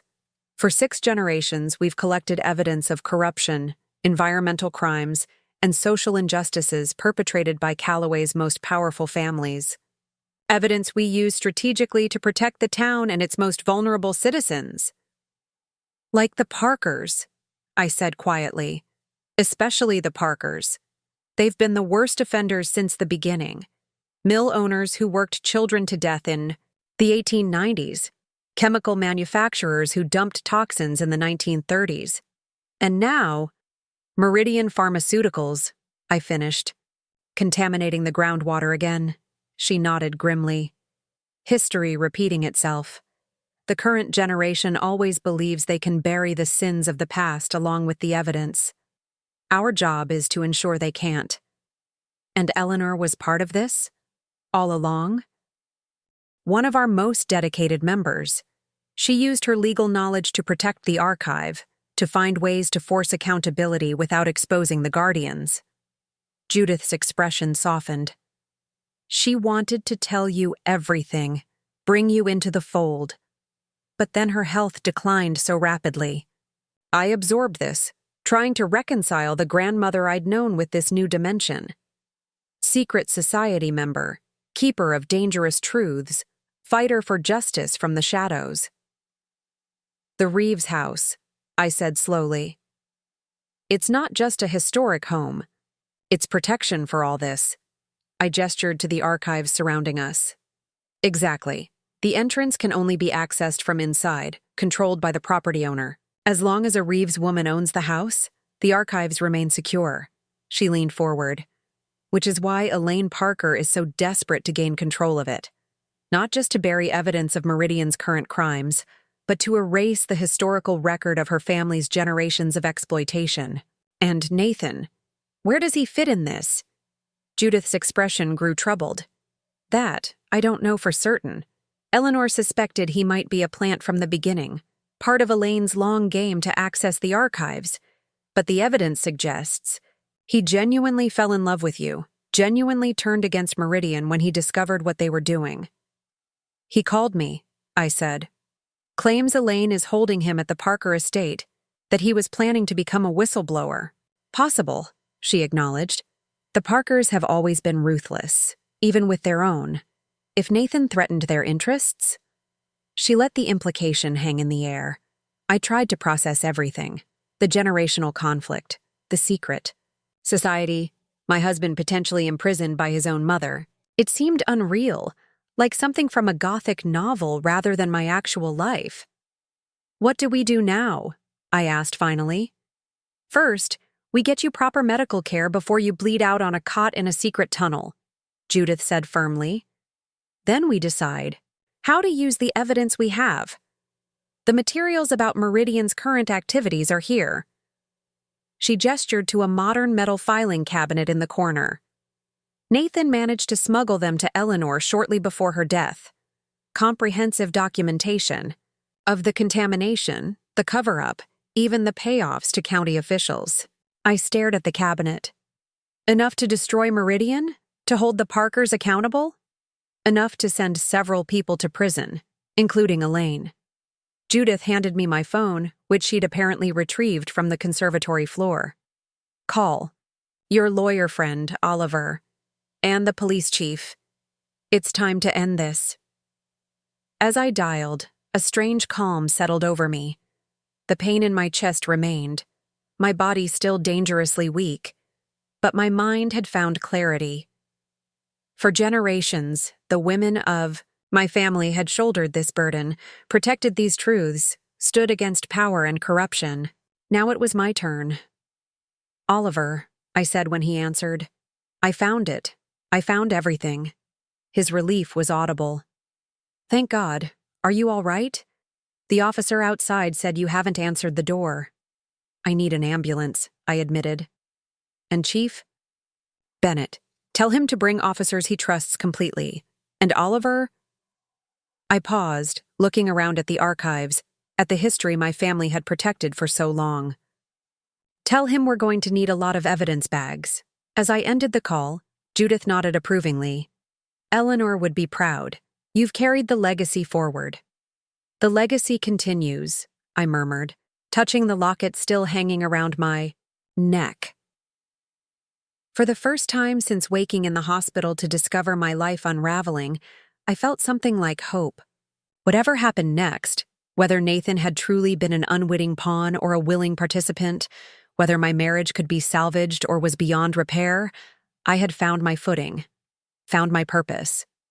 The Reeves women endure, Eleanor had told me long ago. Now I understood that they did more than endure. They fought. They protected. They held the powerful accountable, and so would I. I spent another week in the hospital, this time with a police officer stationed outside my door and strict orders about who could visit. Dr. Suarez was furious when I was brought in, my surgical wound partially reopened, my body pushed well beyond reasonable limits. But beneath her professional frustration, I caught glimpses of reluctant admiration. You could have died, she scolded while changing my dressings. Heart surgery isn't something you can just walk off. I know, I admitted. But some things are worth the risk. She shook her head, but her hands remained gentle. Just don't make my work any harder than it already is. Outside my hospital room, events unfolded with dizzying speed. Chief Bennett had gone to the Parker estate with a warrant, finding Nathan, indeed confined there under sedation administered by a doctor on Elaine's payroll. Both Elaine and the doctor were arrested, she for kidnapping and fraud, he for practicing medicine without proper authorization. Meanwhile, Oliver and a team of trusted officers documented everything in the underground archives. The historical materials went into secure storage under court seal. The Meridian evidence was handed directly to federal prosecutors, who moved with unusual swiftness to issue additional warrants. By my third day back in the hospital, the headlines were inescapable. Meridian Pharmaceuticals, CEO and board members. Indicted in massive environmental scandal. Generations of corruption exposed in Callaway Springs. Historic Underground Railroad site discovered beneath Reeves' mansion.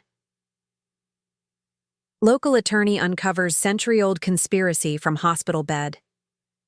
That last one made me cringe a little. The press had transformed me into some kind of crusading heroine, ignoring the generations of women who had actually built and maintained the archives.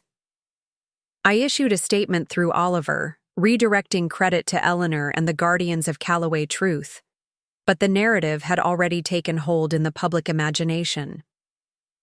Judith visited daily, slipping past nurses with the stealth of someone accustomed to moving unseen. She brought updates from the remaining guardians, elderly men and women who had kept their oath of secrecy for decades, now cautiously emerging to ensure the evidence they'd protected was properly utilized. We never expected it to end this way, she admitted, sitting beside my bed one evening. The archives were meant to be leverage, not public exposure. But perhaps this is better. Some secrets fester if kept too long. On the 5th day, Nathan was allowed to visit. He entered my room hesitantly, looking thinner than I remembered, dark circles under his eyes. He carried no flowers, no gifts, just himself and whatever truths he'd come to share. Vanessa. His voice cracked slightly. I don't know where to begin. I studied him, searching for the man I'd loved, the man I'd built a life with.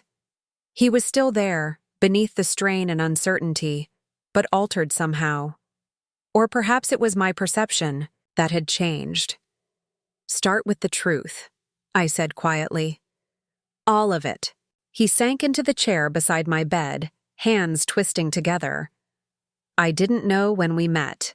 About any of it. The archives, Eleanor's role as a guardian, my mother's obsession with your house. I just knew you were brilliant and beautiful, and I Wanted to be near you. When did you find out?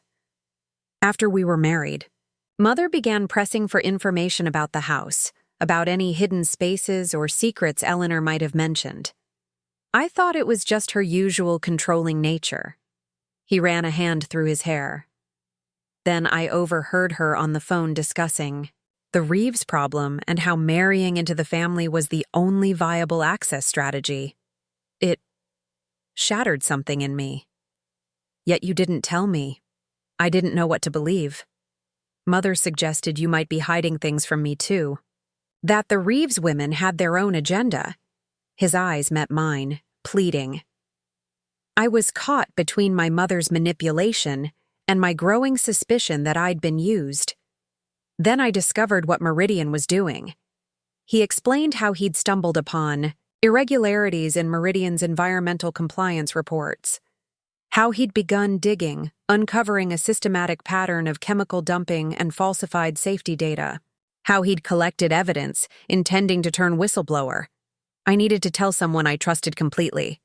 I chose Eleanor. That surprised me. You went to my grandmother instead of me? You were so busy with the Westlake case, and I wasn't sure how much you knew about your family's secrets, whether you might feel torn between protecting me and protecting whatever Eleanor had entrusted to you. He looked down. She listened to everything, then took me to meet Judith and 2 other guardians, showed me the archives, the historical evidence that Meridian's crimes weren't new, but a continuation of what the Parker Mills had done generations ago. That must have been difficult to hear, I said, trying to imagine how it would feel to learn your family had a legacy of exploitation and corruption. It was like having the ground disappear beneath me. Everything I thought I knew about my family, my heritage, even my own identity, all of it built on toxic foundations. His voice hardened. I gave them everything I had on Meridian, decided I would testify, whatever the consequences. Then Eleanor died, and before I could tell you everything, Mother began her endgame. The pieces aligned with what Judith had told me, with the evidence found in the archives. Nathan had been caught in the middle, not a conspirator, but another, victim of Elaine's ruthless ambition. Why didn't you tell me after Eleanor died? Why keep me in the dark? The guardians insisted on absolute secrecy until they could secure the archives. They weren't sure you were ready, whether Eleanor had prepared you. He reached for my hand tentatively. I wanted to tell you everything, but I'd given my word. Then Mother began suggesting you were unstable, that grief was affecting your judgment. She had a doctor ready to testify you weren't competent to manage your affairs. So the deed forgery, the attempt to sell the house, that was all Elaine? He nodded miserably. When I confronted her, she had me drugged, claimed I was having a breakdown from the stress of your surgery. The doctor who sedated me was an old family friend, willing to bend ethical rules for the right price. I absorbed this, weighing it against everything I'd learned. His story aligned with the evidence, with Judith's account, with what I knew of Elaine's character. Yet something still felt incomplete. What happens now? I asked finally. With us? Nathan's gaze dropped to our hands, still tentatively joined. I don't know. I've destroyed the life we built, even if unwittingly. My family name is ruined, deservedly. So, I'll be testifying against my own mother, against the company my grandfather built. He looked up, eyes haunted. Can you forgive me for not seeing sooner what was happening? For doubting you even for a moment? It was the question I'd been asking myself since discovering his role in this saga. Could I forgive the doubts? The silence? The distance that had grown between us, fertilized by Elaine's manipulations, but sustained by our mutual failure to truly see each other. I don't know, I admitted. I need time. He nodded, accepting this without protest. Whatever you decide, I'll respect it. You deserve that much at least. After he left, I lay awake for hours, thoughts circling. The life I'd built with Nathan, the love we'd shared. Had it been real? Could anything built on such a foundation of secrets and manipulation endure? Or was it time to embrace a different path, one I would walk alone? On the morning I was finally discharged from the hospital, Oliver arrived with news that solidified my decision. "The historical significance of the tunnels has been officially recognized," he reported, helping me into the wheelchair hospital policy required. "The entire property has been granted landmark status at both state and federal levels. No one can ever sell or significantly alter it without extraordinary legal proceedings." "Eleanor would be pleased," I said, thinking of my grandmother's determination to protect not just the physical house, but its purpose. "There's more." Oliver handed me a thick envelope. "The Guardians have reorganized as a formal historical society and conservation trust. They've unanimously elected you as the new chairperson, if you're willing." Inside the envelope was a formal charter, along with profiles of the remaining Guardians. Most were in their 70s or 80s, carrying the weight of history and secrets for decades. They needed new leadership, fresh vision, a bridge between their methods and modern approaches to accountability and justice. "I'd be honored," I said, surprised by how right it felt. "But I'll need help. Legal help." Oliver smiled. "I thought you might say that. The firm has authorized me to work with you pro bono. We're calling it our Historical Justice Initiative." The decision crystallized in that moment, not just about my role with the Guardians, but about my marriage, my future, my identity, apart from Nathan and the life we'd shared. When I finally returned home to the house on Mulberry Lane, I didn't go alone. Judith accompanied me, along with Mara from my office and, surprisingly, my mother. She had flown in from Arizona immediately after hearing about my surgery, staying in town but respecting my request for space until I was ready. "This house," she mused, standing in the foyer, looking up at the crystal chandelier. "I never understood what it meant to Eleanor, why she fought so hard to keep it in the family. Now I do." We had talked more in the past week than in the previous decade. Painful conversations about her depression after the divorce, her decision to let Eleanor raise me, her subsequent rebuilding of her life in Arizona. Old wounds began to heal, not completely, but enough to create space for something new between us. That evening, sitting in Eleanor's study, my study now, I wrote 2 letters. The first was to Nathan, laying out the terms of our separation. Not divorce, not yet, but a clear delineation of space and time needed. He would testify against Meridian and Elaine. I would lead the reorganized Guardians. In 6 months, we would reassess whether anything remained between us worth salvaging. The second letter was to the Historical Society, accepting the chairperson position and outlining my vision for transforming the archives from a secret repository into a force for active accountability. The tunnels would be partially preserved as a historical site, honoring their role in the Underground Railroad. The evidence would be digitized, secured, and strategically utilized. The legacy would continue, but in the light rather than shadow. The weeks that followed, I focused on healing, both my physical wound and the deeper injuries to my sense of self and security. I began working from home, using Eleanor's desk, surrounded by her books and the growing collection of materials from the archives that Judith brought up daily for my review. The media attention gradually faded as federal prosecutors built their case against Meridian and Elaine. Nathan, true to his word, cooperated fully, providing testimony that would likely spare him criminal charges but exposed him to civil liability. 1 month after my return home, I was strong enough to venture down into the tunnels myself, guided by Judith through the narrow passageways that connected to chambers extending well beyond the foundation of the house.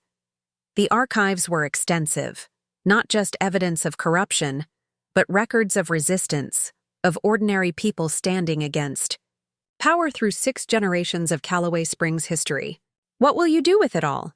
Judith asked as we examined a ledger from 1912, documenting child labor violations at the Parker textile mill. Honor it, I said simply.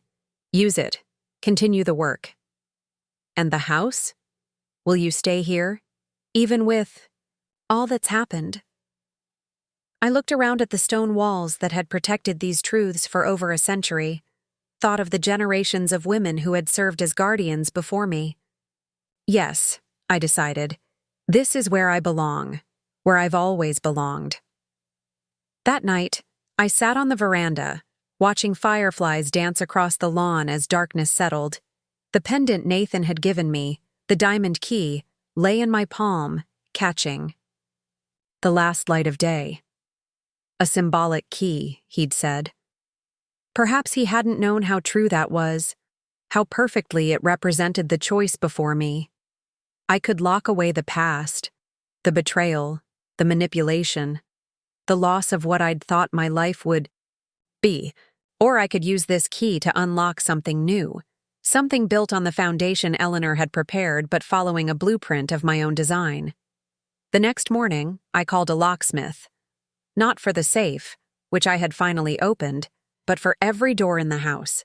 New locks, new keys, new beginning. Symbolic and literal security as I charted my path forward. When Mara arrived with case files from the office, she found me in the conservatory, clearing away dead plants to make space for new growth. The partners want to know when you're coming back, she said, setting down the files. They're holding your place. I looked up at the stained glass dome, at the compass rose with its intentionally misaligned directions, a clue and a message from ancestors who had chosen an unconventional path. I'm not, I said, suddenly certain. At least not to the firm. I'm going to establish a foundation, the Elaine Reeves Justice Initiative, pro bono work focused on environmental law, historical preservation, and corporate accountability. Mara's eyes widened. That's a dramatic change. It's time for dramatic changes.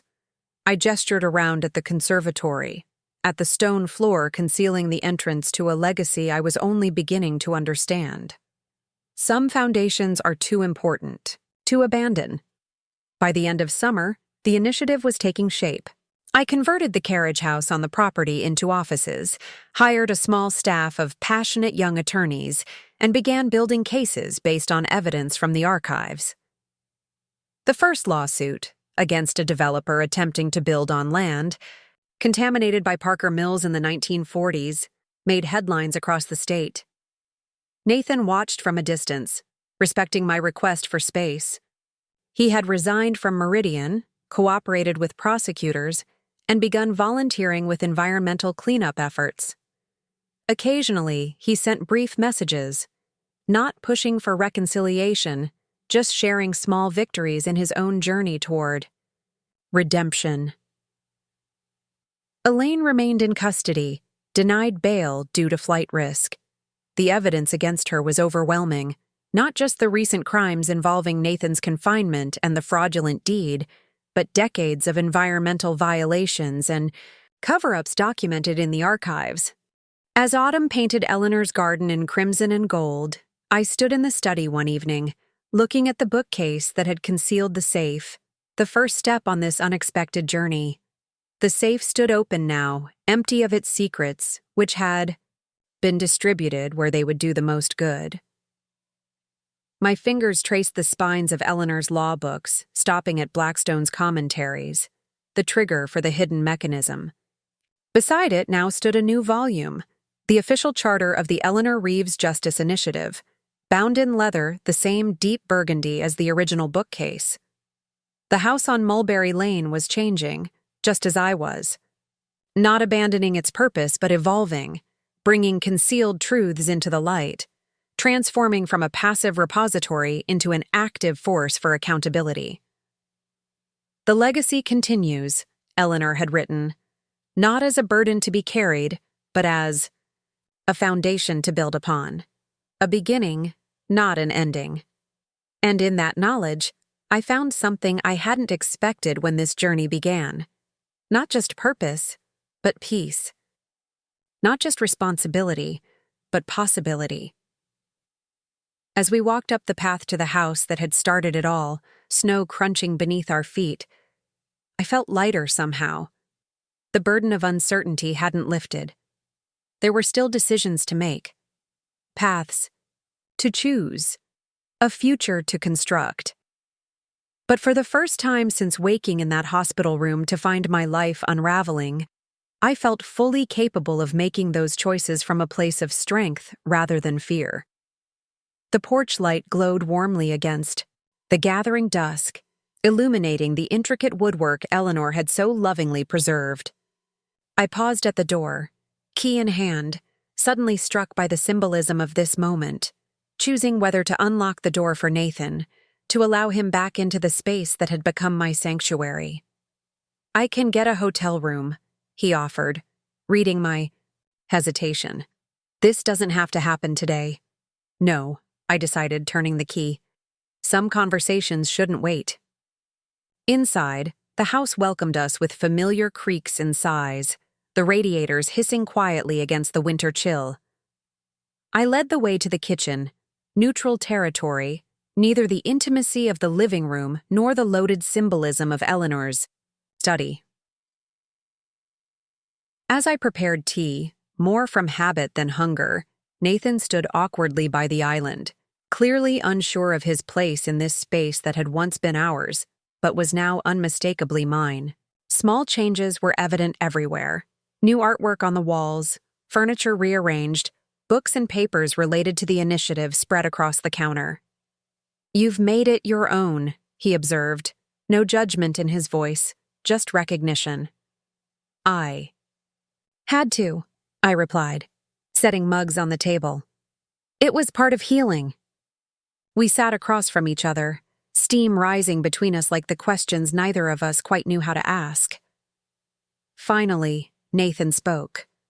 "I want to apologize," he began, "not just for Mother's actions, but for my own failures, for not trusting you enough to tell you about Eleanor's role with the Guardians after her death, for letting Mother plant doubts about your stability, for not being the partner you deserved." I wrapped my hands around the warm mug, considering his words. "Why did you keep the journal hidden until today? If you suspected Elaine was involved in Eleanor's death—" "I needed to be certain," he explained. "The journal entries were coded, in a way. Oblique references to solving the Reeves problem permanently. Mentions of adjustments to medication. It took time to connect them definitively to Eleanor's death." "And you didn't think I deserved to know immediately? That Eleanor's death might not have been natural?"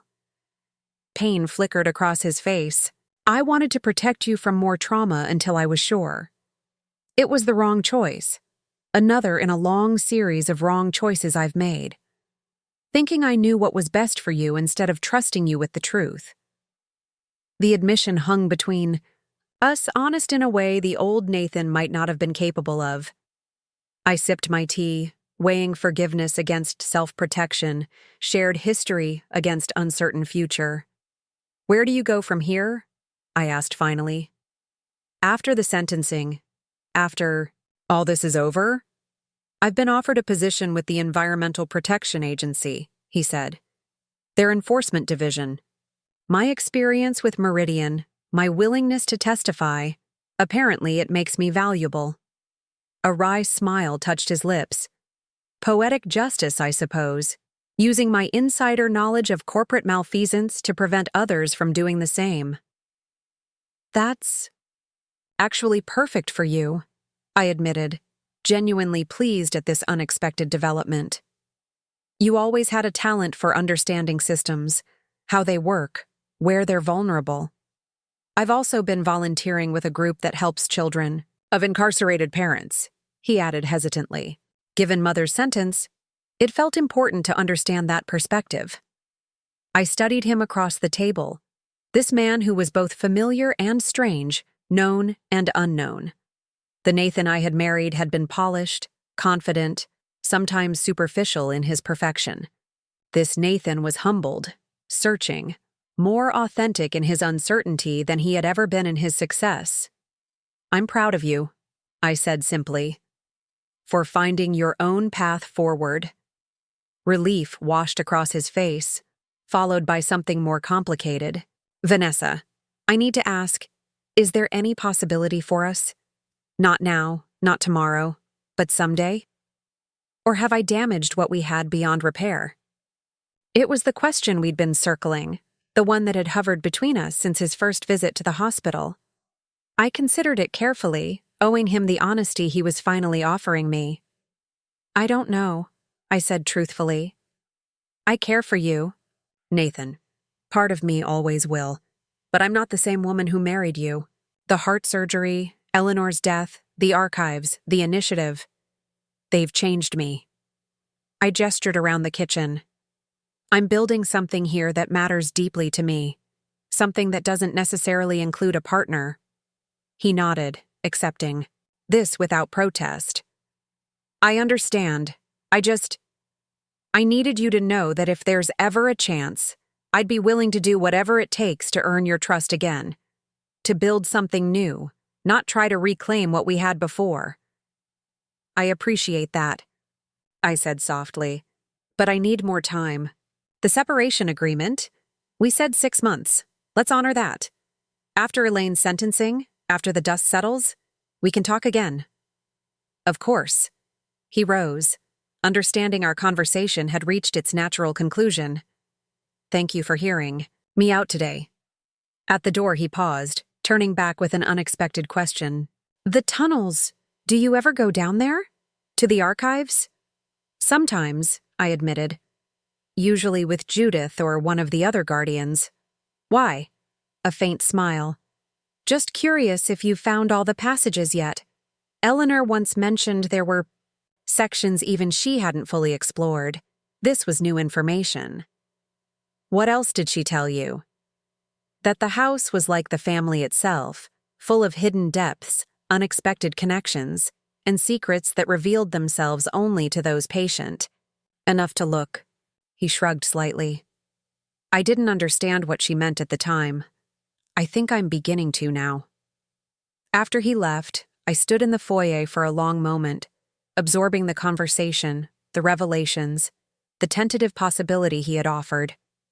Then I made my way to Eleanor's study, to the bookcase that concealed the entrance to the tunnels. The mechanism clicked smoothly as I pressed on Blackstone's commentaries, the hidden door swinging open to reveal the safe and, behind it, the narrow staircase leading downward. I descended carefully, lantern in hand, into the space that had changed everything. The main archive chamber was exactly as I'd left it. File boxes neatly organized, historical documents preserved in acid-free sleeves, the evidence of generations, of corporate abuses carefully cataloged. But Nathan's words echoed in my mind. Sections even Eleanor hadn't fully explored. I moved through the tunnels methodically, examining walls for signs of additional passages, floors for trapdoors, ceilings for access points. In the furthest chamber, a small room containing the oldest documents. I noticed something I'd overlooked before. A slight discoloration in the mortar between stones on the eastern wall, forming a pattern too regular to be accidental. Heart quickening, I pressed each stone in the pattern. Nothing happened. Then I remembered Eleanor's love of puzzles, of layers of security. The safe had required a specific combination. Perhaps this did too. I tried different sequences, pressing the stones in clockwise order, counterclockwise from center outward. On the fourth attempt, pressing them in the pattern of a compass rose, I was rewarded with a low grinding sound. A section of wall slid inward, revealing a space beyond that the lantern's light couldn't fully penetrate. Taking a deep breath, I stepped through. The chamber was small, more of an alcove than a room. Unlike the utilitarian archive spaces, this had been finished with care. Wooden paneling on the walls, a small desk and chair, shelves holding what appeared to be personal items rather than legal documents. A retreat of sorts, hidden within the hidden. On the desk lay a leather-bound journal and a sealed envelope with my name written in Eleanor's distinctive hand.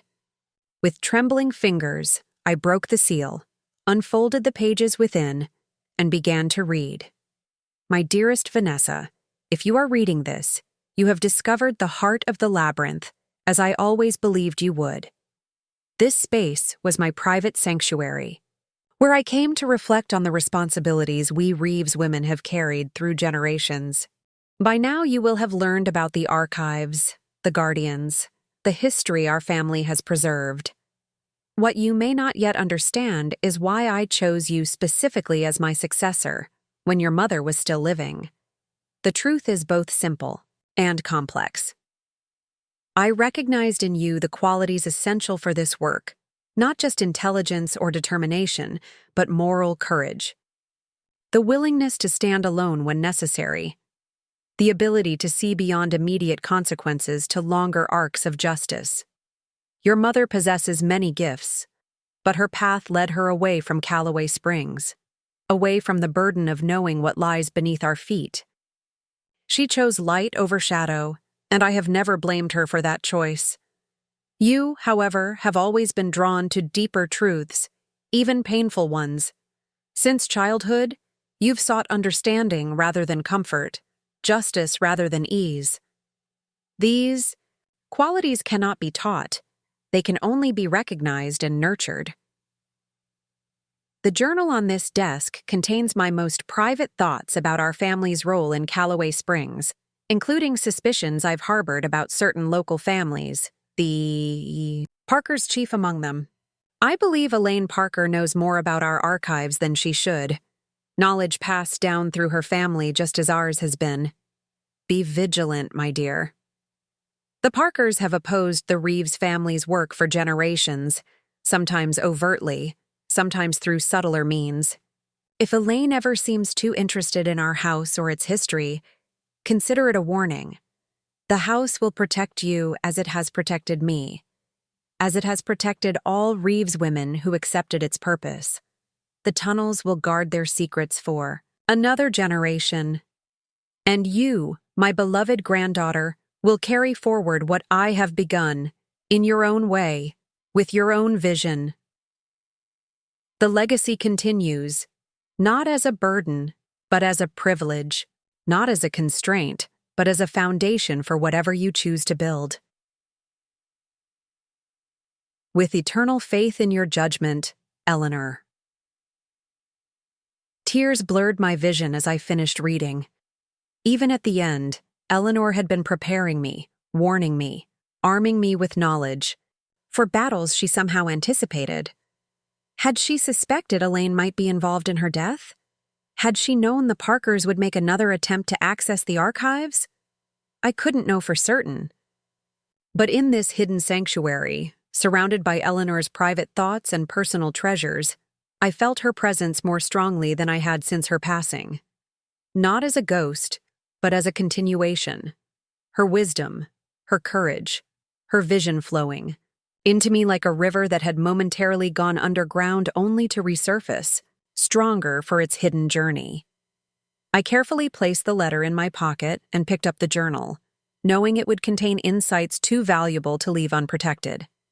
As I turned to leave, my lantern illuminated something I had missed, a small framed photograph on one of the shelves. Eleanor as a young woman standing proudly before the house on Mulberry Lane. Beside her, arm around her shoulders, stood a young man in uniform. On the back, written in fading ink, Eleanor and Thomas, 1943, before everything changed. Thomas, Eleanor's husband, the astronomer memorialized in the conservatory's stained glass. I had never seen a photograph of him so young, so full of life and promise. The love between them was palpable even in this frozen moment, their posture. Speaking of shared purpose, mutual respect, genuine partnership. It struck me then that Eleanor had known what true partnership looked like. That perhaps her guidance, the separation agreement, the 6-month timeline, had been her final gift to me. Not pushing me away from Nathan permanently, but ensuring I had space to discover who I was without him, before deciding whether to rebuild something new together. With renewed clarity, I made my way back through the tunnels, up the stairs, and into the study that had once been Eleanor's and was now mine.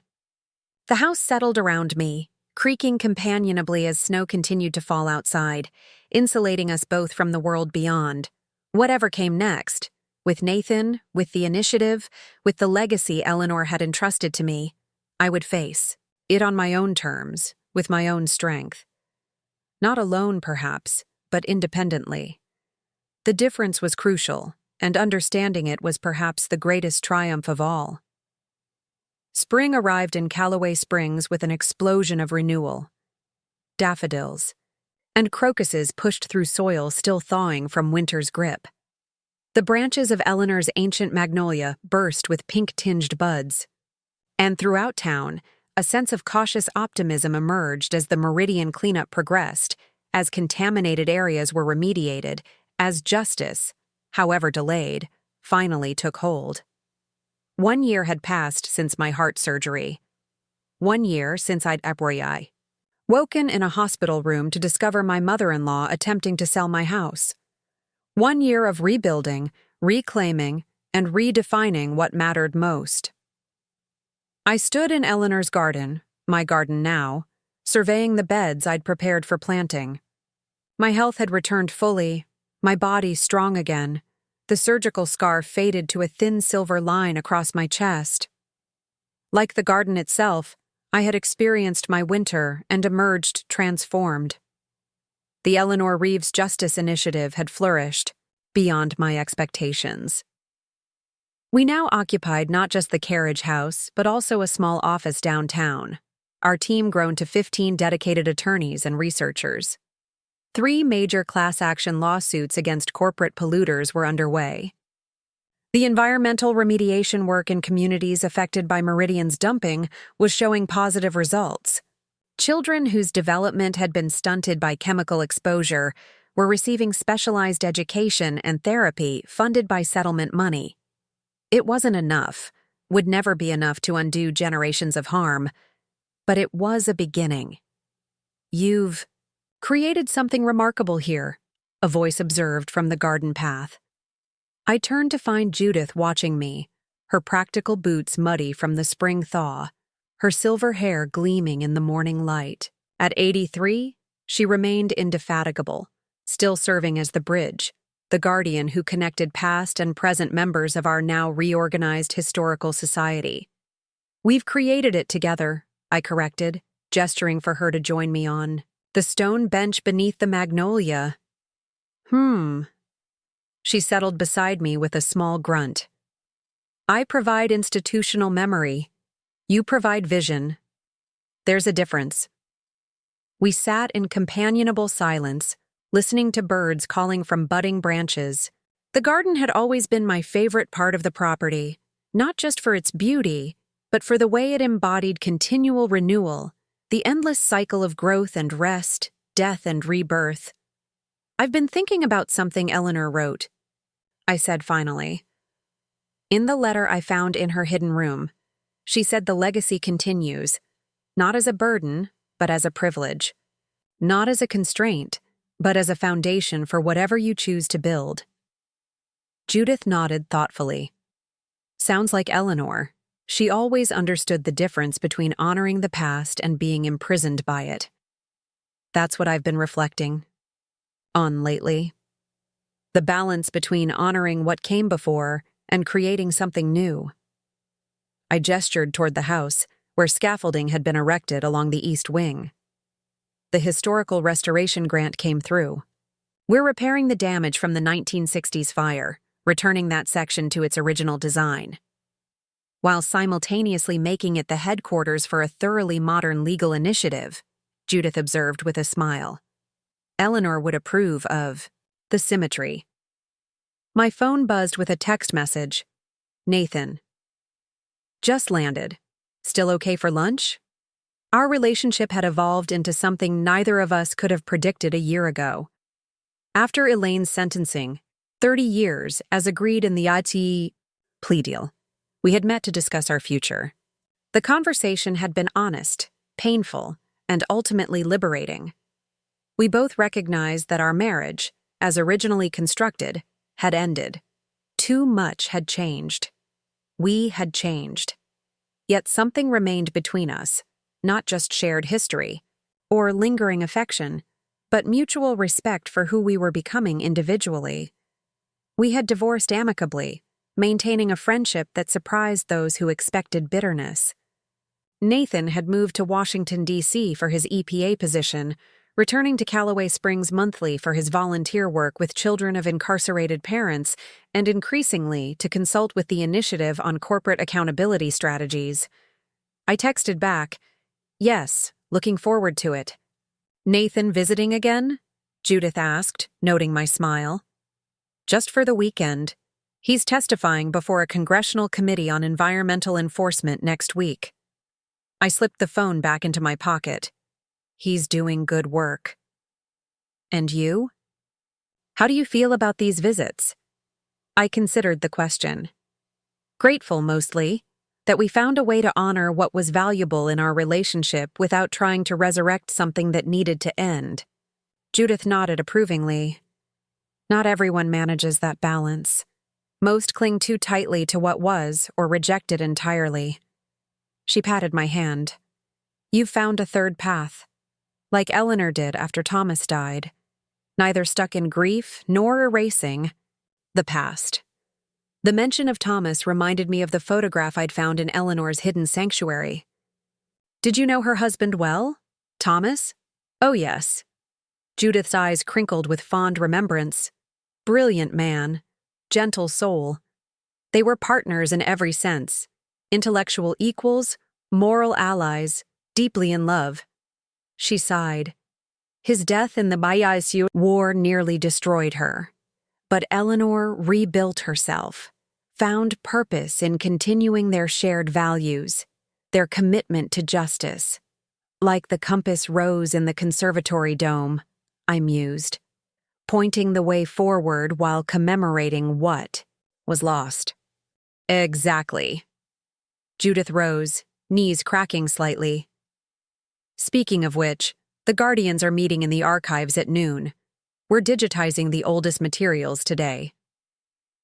After she left, I remained in the garden, reflecting on all that had unfolded since finding that safe hidden behind Eleanor's bookcase. The tunnels beneath my house were no longer merely repositories of secrets, but active spaces where past and present connected, where justice delayed found new pathways forward. The house itself had transformed as well, no longer just my private sanctuary. It now served multiple purposes: historical site, initiative headquarters, gathering place for a new generation of guardians committed to transparency rather than secrecy. I checked my watch and headed inside to prepare for my lunch with Nathan. As I crossed the foyer, I paused before a new addition to the wall, a framed blueprint of the house, the original 1883 design by Henry Reeves, showing both the visible structure and the hidden tunnels beneath. Beside it hung a plaque designating the property as a historic landmark for its role in the Underground Railroad and subsequent social justice movements. What had once been concealed was now acknowledged publicly. Not every detail, of course. Some information remained protected, but the essential truth of the house's purpose was no longer hidden. In the kitchen, I prepared a simple meal, enjoying the blend of original features and modern updates. The antique cabinets remained, but now housed energy-efficient appliances. The worn wooden countertops had been carefully restored, their patina preserved while making them functional for contemporary use. Like everything else in my life, the space balanced respect for history with adaptability to present needs. The doorbell rang precisely at noon. Nathan had always been punctual, one trait that remained unchanged. He stood on the porch, looking relaxed in casual clothes, a small package tucked under one arm. "The garden looks amazing," he observed as I welcomed him in. "Those new roses you mentioned? Just planted last week. Eleanor's favorites, actually. A heritage variety I tracked down through a specialty nursery." I led the way to the kitchen, where place settings awaited on the island. "How was your flight?" On time, for once. He set the package on the counter. A gift. For the house, really, more than for you specifically. Curious, I unwrapped it to find an antique astronomical instrument, a brass sextant, beautifully preserved, nestled in a wooden case lined with faded velvet. It was Thomas's, Nathan explained. I found it at an estate sale in Alexandria last month.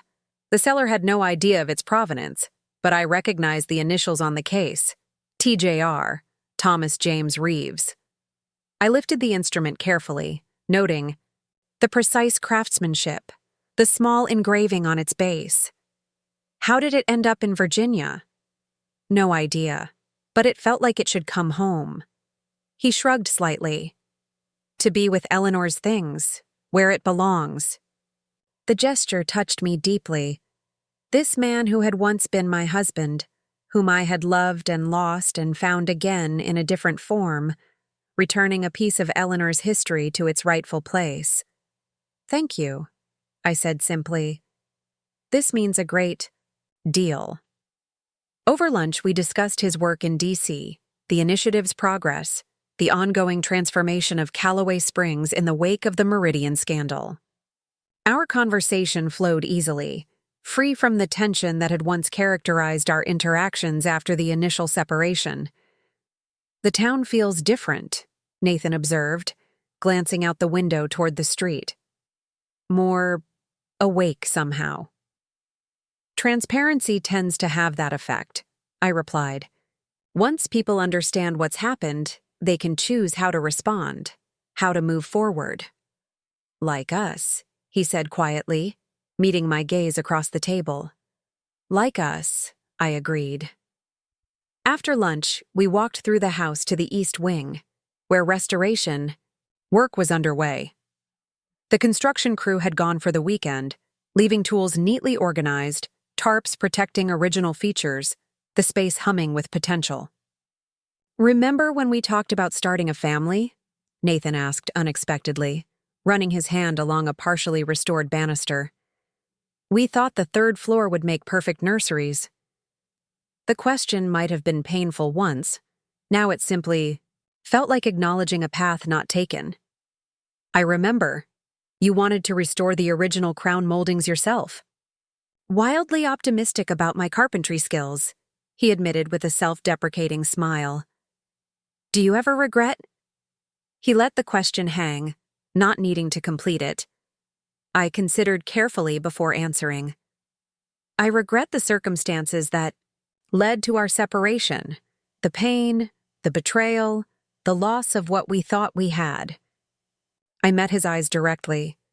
But I don't regret where I am now, who I've become, the work I'm doing. Nor should you. His expression was warm, genuinely supportive. You've built something extraordinary here, Vanessa. Something that matters. We both have, I acknowledged. Just not together, as we once planned. As we continued through the house, I found myself reflecting on all the different forms love and partnership can take. Eleanor and Thomas had shared a traditional marriage cut short by war, leaving her to carry their vision forward alone. My parents' marriage had dissolved, yet both had eventually found new paths to fulfillment. Nathan and I had moved from romantic partners to something different but still valuable. Allies in shared values, if not shared lives. There was no single template, no perfect pattern. Only the ongoing work of building connections that honored both individual growth and mutual purpose. Later, after Nathan had left for his hotel and the house had settled into evening quiet, I made my way to Eleanor's study, the heart of the house, the place where everything had begun. The bookcase concealing the entrance to the tunnel stood open, soft light spilling up from the stairway where the guardians had been working earlier. I descended carefully, lantern in hand, moving, through familiar passages to Eleanor's hidden sanctuary. The small room remained as I'd found it, though we'd added proper lighting and climate control to protect the papers stored there. I placed Thomas's sextant on the desk beside Eleanor's journal, imagining him using it to map the stars, to find his way across oceans during the war. How fitting that it had found its way back home, completing a journey decades in the making. On impulse, I opened the journal to its final entry, written just days before Eleanor's death. The work is never finished. Justice is not a destination, but a path we choose daily. I have done what I could in my time. Now I pass the compass to steadier hands than mine, to Vanessa, who has always seen more clearly than she knows. The house will serve her as it has served me, not as a burden to bear, but as a foundation from which to build. The legacy continues as it must, evolving with each generation while honoring what came before. I am at peace with this transition, knowing the light will not fade, but grow stronger in new forms I cannot yet imagine. I close the journal gently, tears pricking my eyes. Not grief now, but gratitude. For Eleanor's wisdom, for the house that had sheltered generations of truth-tellers, for the chance to continue a legacy while transforming it to meet new challenges. Returning upstairs, I moved through the quiet rooms, touching familiar surfaces, acknowledging the blend of past and present that defined this space. Through the windows, I could see lights coming on throughout Callaway Springs as evening deepened into night. The town was healing, just as I had healed, just as the land itself was healing under the initiative's careful stewardship. On the veranda, I settled into a rocking chair, watching stars emerge above Eleanor's garden. The air carried the scent of early blooms, of earth awakening after winter's dormancy, of possibilities yet to unfold. 1 year ago, I had awakened from surgery to discover my mother-in-law attempting to steal my house, my heritage, my very identity. In the devastating moments that followed, I couldn't have imagined the strength I would find, the purpose I would discover, the community I would build. I couldn't have known that what seemed like an ending would become a beginning. That what was hidden would find its way to light. That what was broken could be rebuilt into something more beautiful and more useful than before. The house stood solid behind me, its foundations deeper than I had ever suspected, its purpose more profound than I had understood. Not just walls and windows, but a vessel for truth passed from generation to generation. Not just wood and stone, but a testament to the enduring power of those who refuse to look away from injustice, who insist on accountability, who believe in the possibility of healing even the deepest wounds. My grandmother had known this all along, had prepared me more thoroughly than I'd realized, had trusted me to find my way through the labyrinth to the heart of what mattered. What looks like betrayal can sometimes be the doorway to your greatest purpose. What feels like loss can become the foundation for unexpected growth. And what you believe defines you, a marriage, a home, a career, may simply be the beginning of a story much larger and more meaningful than you ever imagined. I touched the scar on my chest, the physical reminder of how close I had come to losing everything. That tear in my heart had been repaired, the damage addressed before it proved fatal. And in the process of healing that wound, I had discovered strengths I never knew I possessed, connections I hadn't recognized, purpose that transcended personal happiness to embrace something larger. Sometimes we need to be broken open to discover what we're truly made of. Sometimes we need to lose what we thought we wanted to find what we truly need. And sometimes, the darkest moments of our lives, the betrayals, the losses, the devastating revelations, become the very foundations upon which we build our most meaningful contributions to the world. The legacy continues, not as a burden, but as a privilege, not as a constraint, but as a foundation. And seated on the veranda of the house that had almost been taken from me, watching stars emerge above Eleanor's garden, my garden now, I understood at last why my grandmother had been so certain I would find my way here, to this moment of clarity and purpose, of gratitude for both what was lost and what was found. The key had been in the beginning all along. not in a combination or a code, but in my own willingness to face truth, to stand firm, to rebuild from foundations deeper than I had known existed. The legacy continues, through me, through the initiative, through all those who would come after, carrying forward the simple, powerful belief that justice matters, that truth endures, that what we build on these foundations will outlast us all. In the quiet darkness of a spring evening in Callaway Springs, that knowledge felt like enough, more than enough.